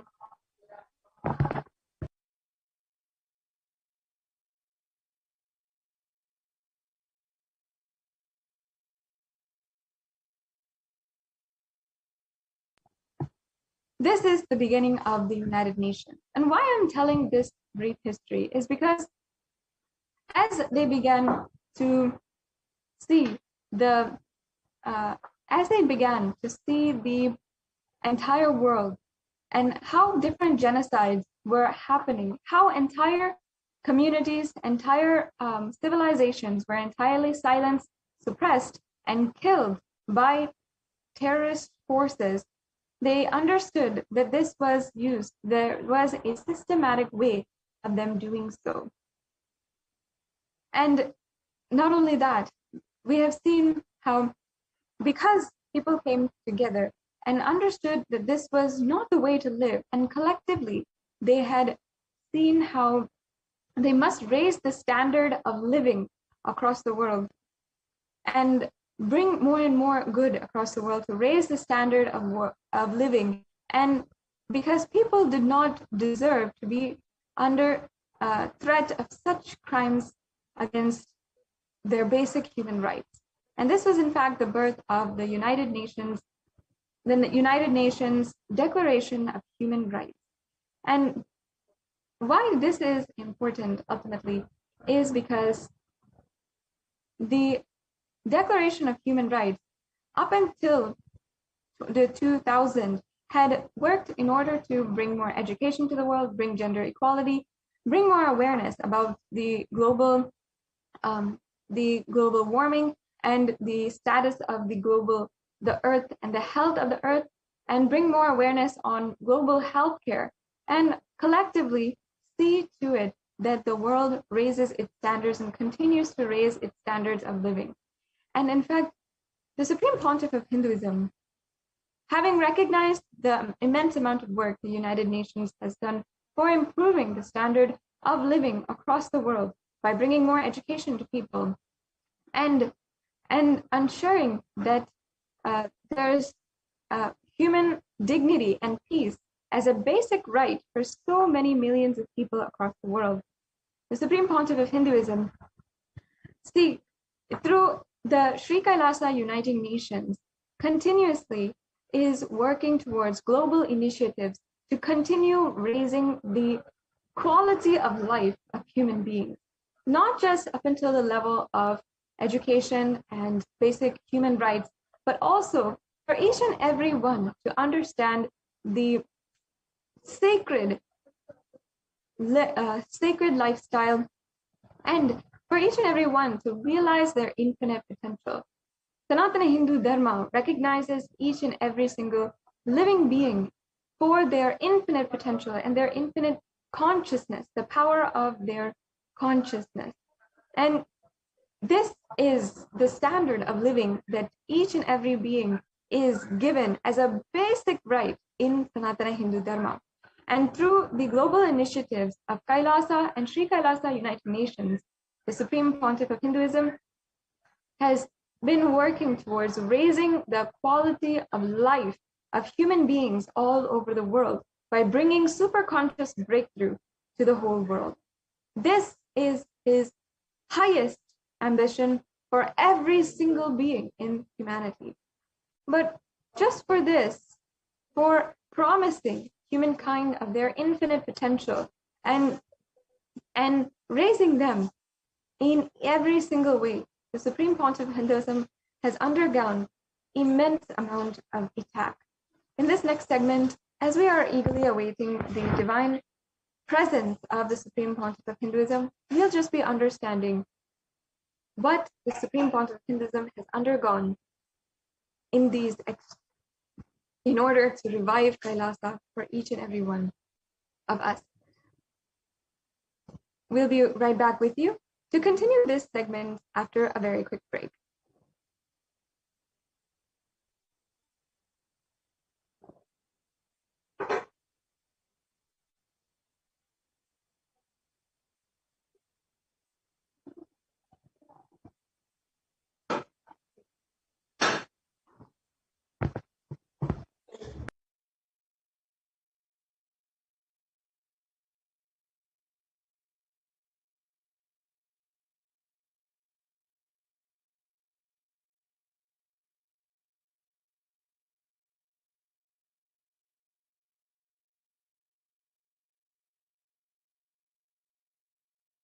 I tell you, each Bhava Samadhi Darshan is a spiritual treat, enjoy.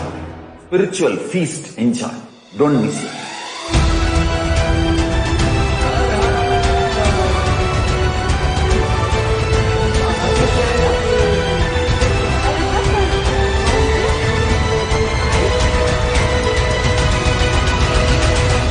Never miss a Bhava Samadhi Darshan.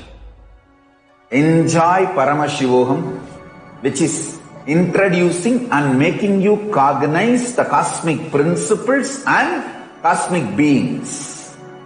The state of Paramashiva, space of Paramashiva, powers of Paramashiva, being of Paramashiva. I tell you, each Bhava Samadhi Darshan is a spiritual treat, enjoy. Spiritual feast, enjoy. Don't miss it.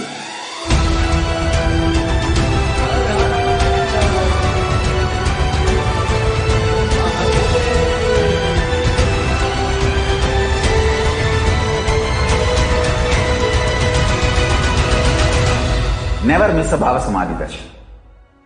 Enjoy Paramashivoham, which is introducing and making you cognize the cosmic principles and cosmic beings.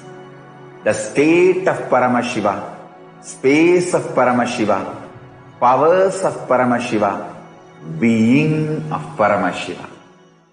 I tell you, each Bhava Samadhi Darshan is a spiritual treat, enjoy. Spiritual feast, enjoy. Don't miss it.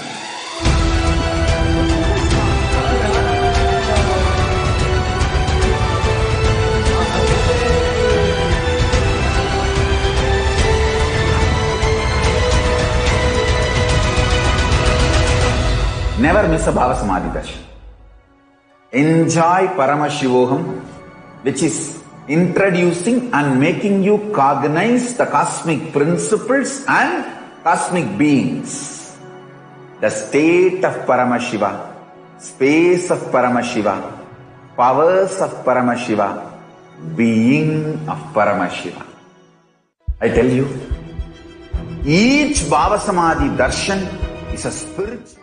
If you start serving others, easily you will get out of many obsessive, compulsive, reactionary patterns and suffocations, because obsessive, compulsory, reactionary patterns are always centered on selfishness, arrogance, violence. If you start serving others, everything will become all right.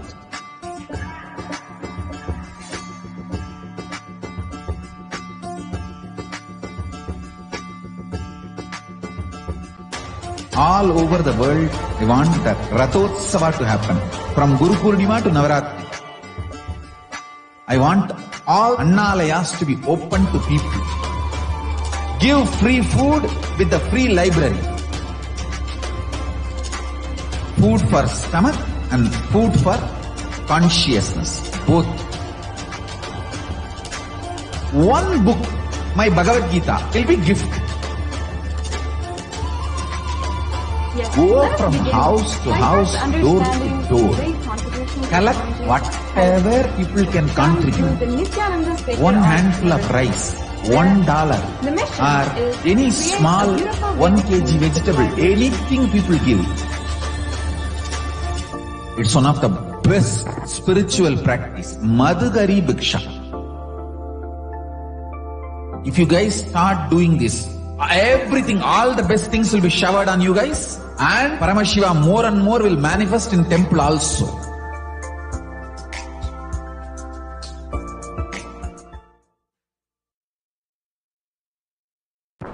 Yes. Let us begin by understanding the mission, vision, and the work of the Supreme Pontiff of Hinduism through the Nithyananda Sacred Arts University, where we have literally seen how the Supreme Pontiff of Hinduism single-handedly revived the beautiful ancient Hindu civilizational nation. Nithyananda Sacred Arts is established to preserve, revive, and spread the Vedic temple arts, architecture, and artifacts for people to live and experience the rich, conscious-based Vedic heritage.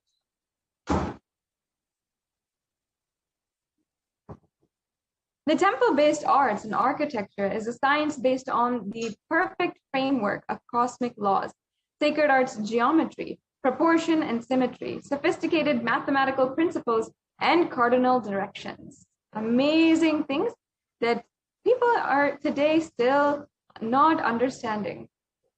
This science is grounded on sacred truth that a temple is a miniature of the cosmos, comprising the 5 elements: earth, water, fire, air, and ether, and its presiding deity, the worshipful God form.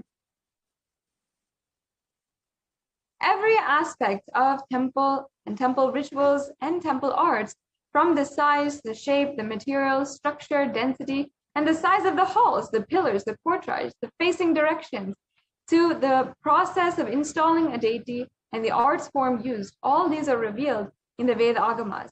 The source scriptures such as the Stapatya Veda or the Vastu Shastra or the Shilpa Shastra all these are source scriptures for each and every one of these great sciences.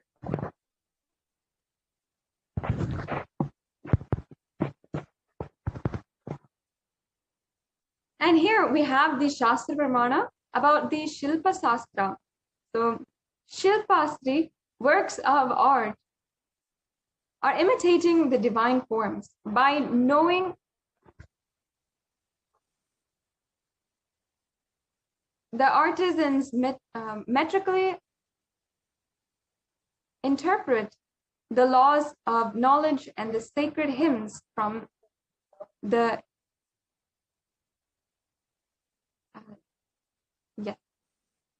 we're going now. So this is the Shastra Pramana for the Shilpa Shastra, for the sacred arts of Hinduism.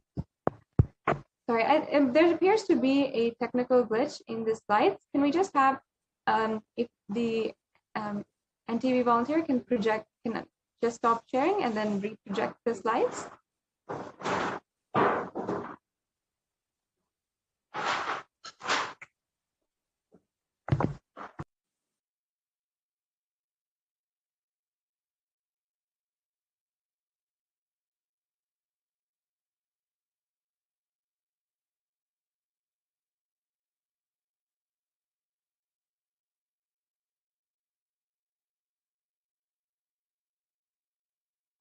Sorry to all the viewers for that technical difficulty.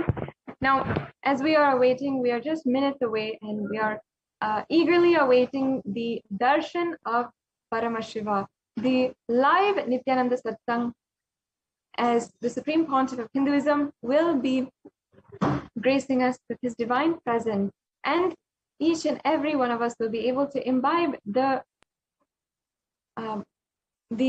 powerful cognitions as the Supreme Pontiff of Hinduism is continuing to reveal the divine truths on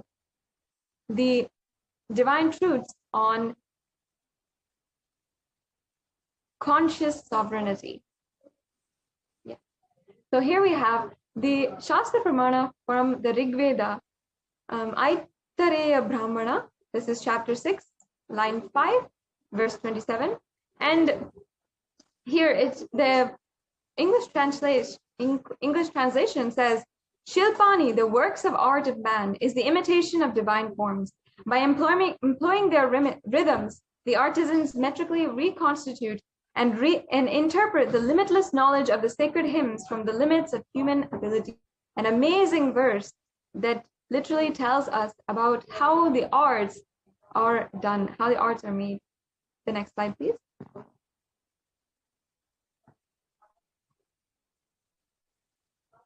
Modern architecture has much to learn from ancient temple sciences. Several researches and studies have proven the indigenous perfection of the Vedic architecture. It has been scientifically proven that the characteristics, configuration, geometric configuration of the Hindu temple built the extraordinary perfection has significantly increased in the strength against earthquake movements, resulting in creation of everlasting structurally sound structures which are proven earthquake resistance. And the source is from the architectural heritage and seismic design with reference to Indian temple architecture. From the World Conference on Earthquakes Engineering. Yes, the next slide, please. Temples are living spaces where pure superconscious energy resides in infinite continuum, having its own independent intelligence beyond time and space. And the Nithyananda Sacred Arts University, as it is spelt with a C as it is envisioned to be a city of its own, was founded by the Supreme Pontiff of Hinduism. Actually, it was started by the Supreme Pontiff of Hinduism well before he established began his mission, official mission to revive Kailasa when he was just barely 8 to 10 years old, as he himself was carving the deities, carving Sri Chakra, and learning from his gurus on how to carve deities and how he would imbibe the science from his gurus in order to ultimately revive it for each and every one of us today. The temple arts and lifestyle for superconscious breakthrough means to procure, collect, traditionally make, preserve the temple arts and the temple traditions and cultural heritage. Another vision statement is to spread the temple arts and architecture in its highest form as a celebrative lifestyle of peace and bliss, as per authentic scriptures. And another vision statement is operate as a university of learning the science and applied technology of sacred arts and temple architecture. As well, to provide training, livelihood to Stapatis, a generation of temple architects to preserve the rare temple sciences. And creating a beautifully highly evolved humanity, a civilization of new species, following the rich Hindu Vedic lifestyle. And the Vedic Hindu civilization, both in its lifestyle, tradition, arts, and its architecture. The Supreme Pontiff of Hinduism had envisioned the Pandyan Chettinad architecture for the construction of all the buildings and the Madurai architecture for all the temple construction. For all the Hindu gods and deities, vigrahas, idols for worship, and their vahanas, vehicles and chariots for procession, and just about everything that brings out all the grandeur and galore one can imagine, which is truly inherent to the fascinating Hindu tradition. Building a temple-based civilization is nothing less comparable to the best civilizations that ever existed. Some references here to kindle your imagination are what you can expect. For what you can expect are Dwaraka, the city created for Lord Krishna by Vishwakarma, and the Swarna Lanka created for Lord Shiva by Vishwakarma. Now, we have to understand, why were they renowned? Primarily because of their beauty and art and architecture that reflected from the beautiful, creative, artistic space and lifestyles these people were living. So here's the opportunity for you to bring out the reflection of your artistic, creative side and contribute to this magnificent civilization to be.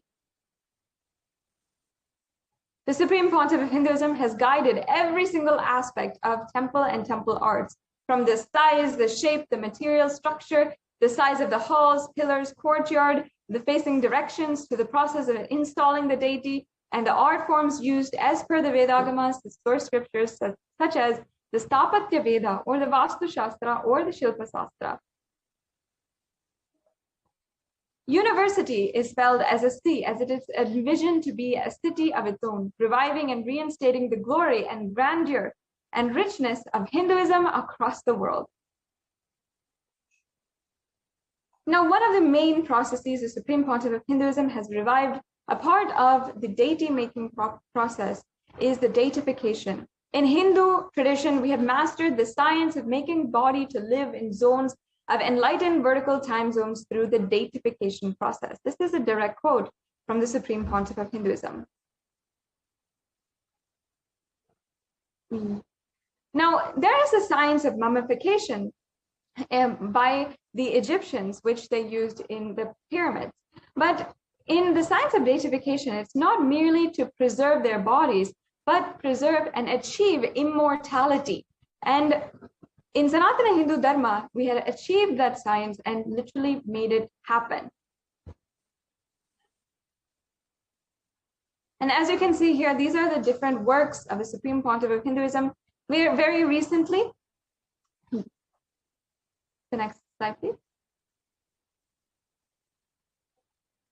This offering from the Ministry of Sacred Art is the deity of the Supreme Pontiff of Hinduism, which is a very astounding 15 feet tall deity of the Supreme Pontiff of Hinduism, blessing the world in the form of Paramashiva himself, and the tallest deity ever made by the Nithyananda Sacred Arts Ministry until today. Another beautifully crafted life-size deity of the Supreme Pontiff of Hinduism is here, standing and blessing the world in his compassionate form with Abhaya Varadamurti, living enlightened master. With the grace of Paramashiva, this boon has extended to living in the breathing space of the divine even after you leave the body. Being deified is one of the best things one can do to guarantee their life to be in the same space as Paramashiva along with Paramashiva. I'm so happy that this beautiful endangered science of deification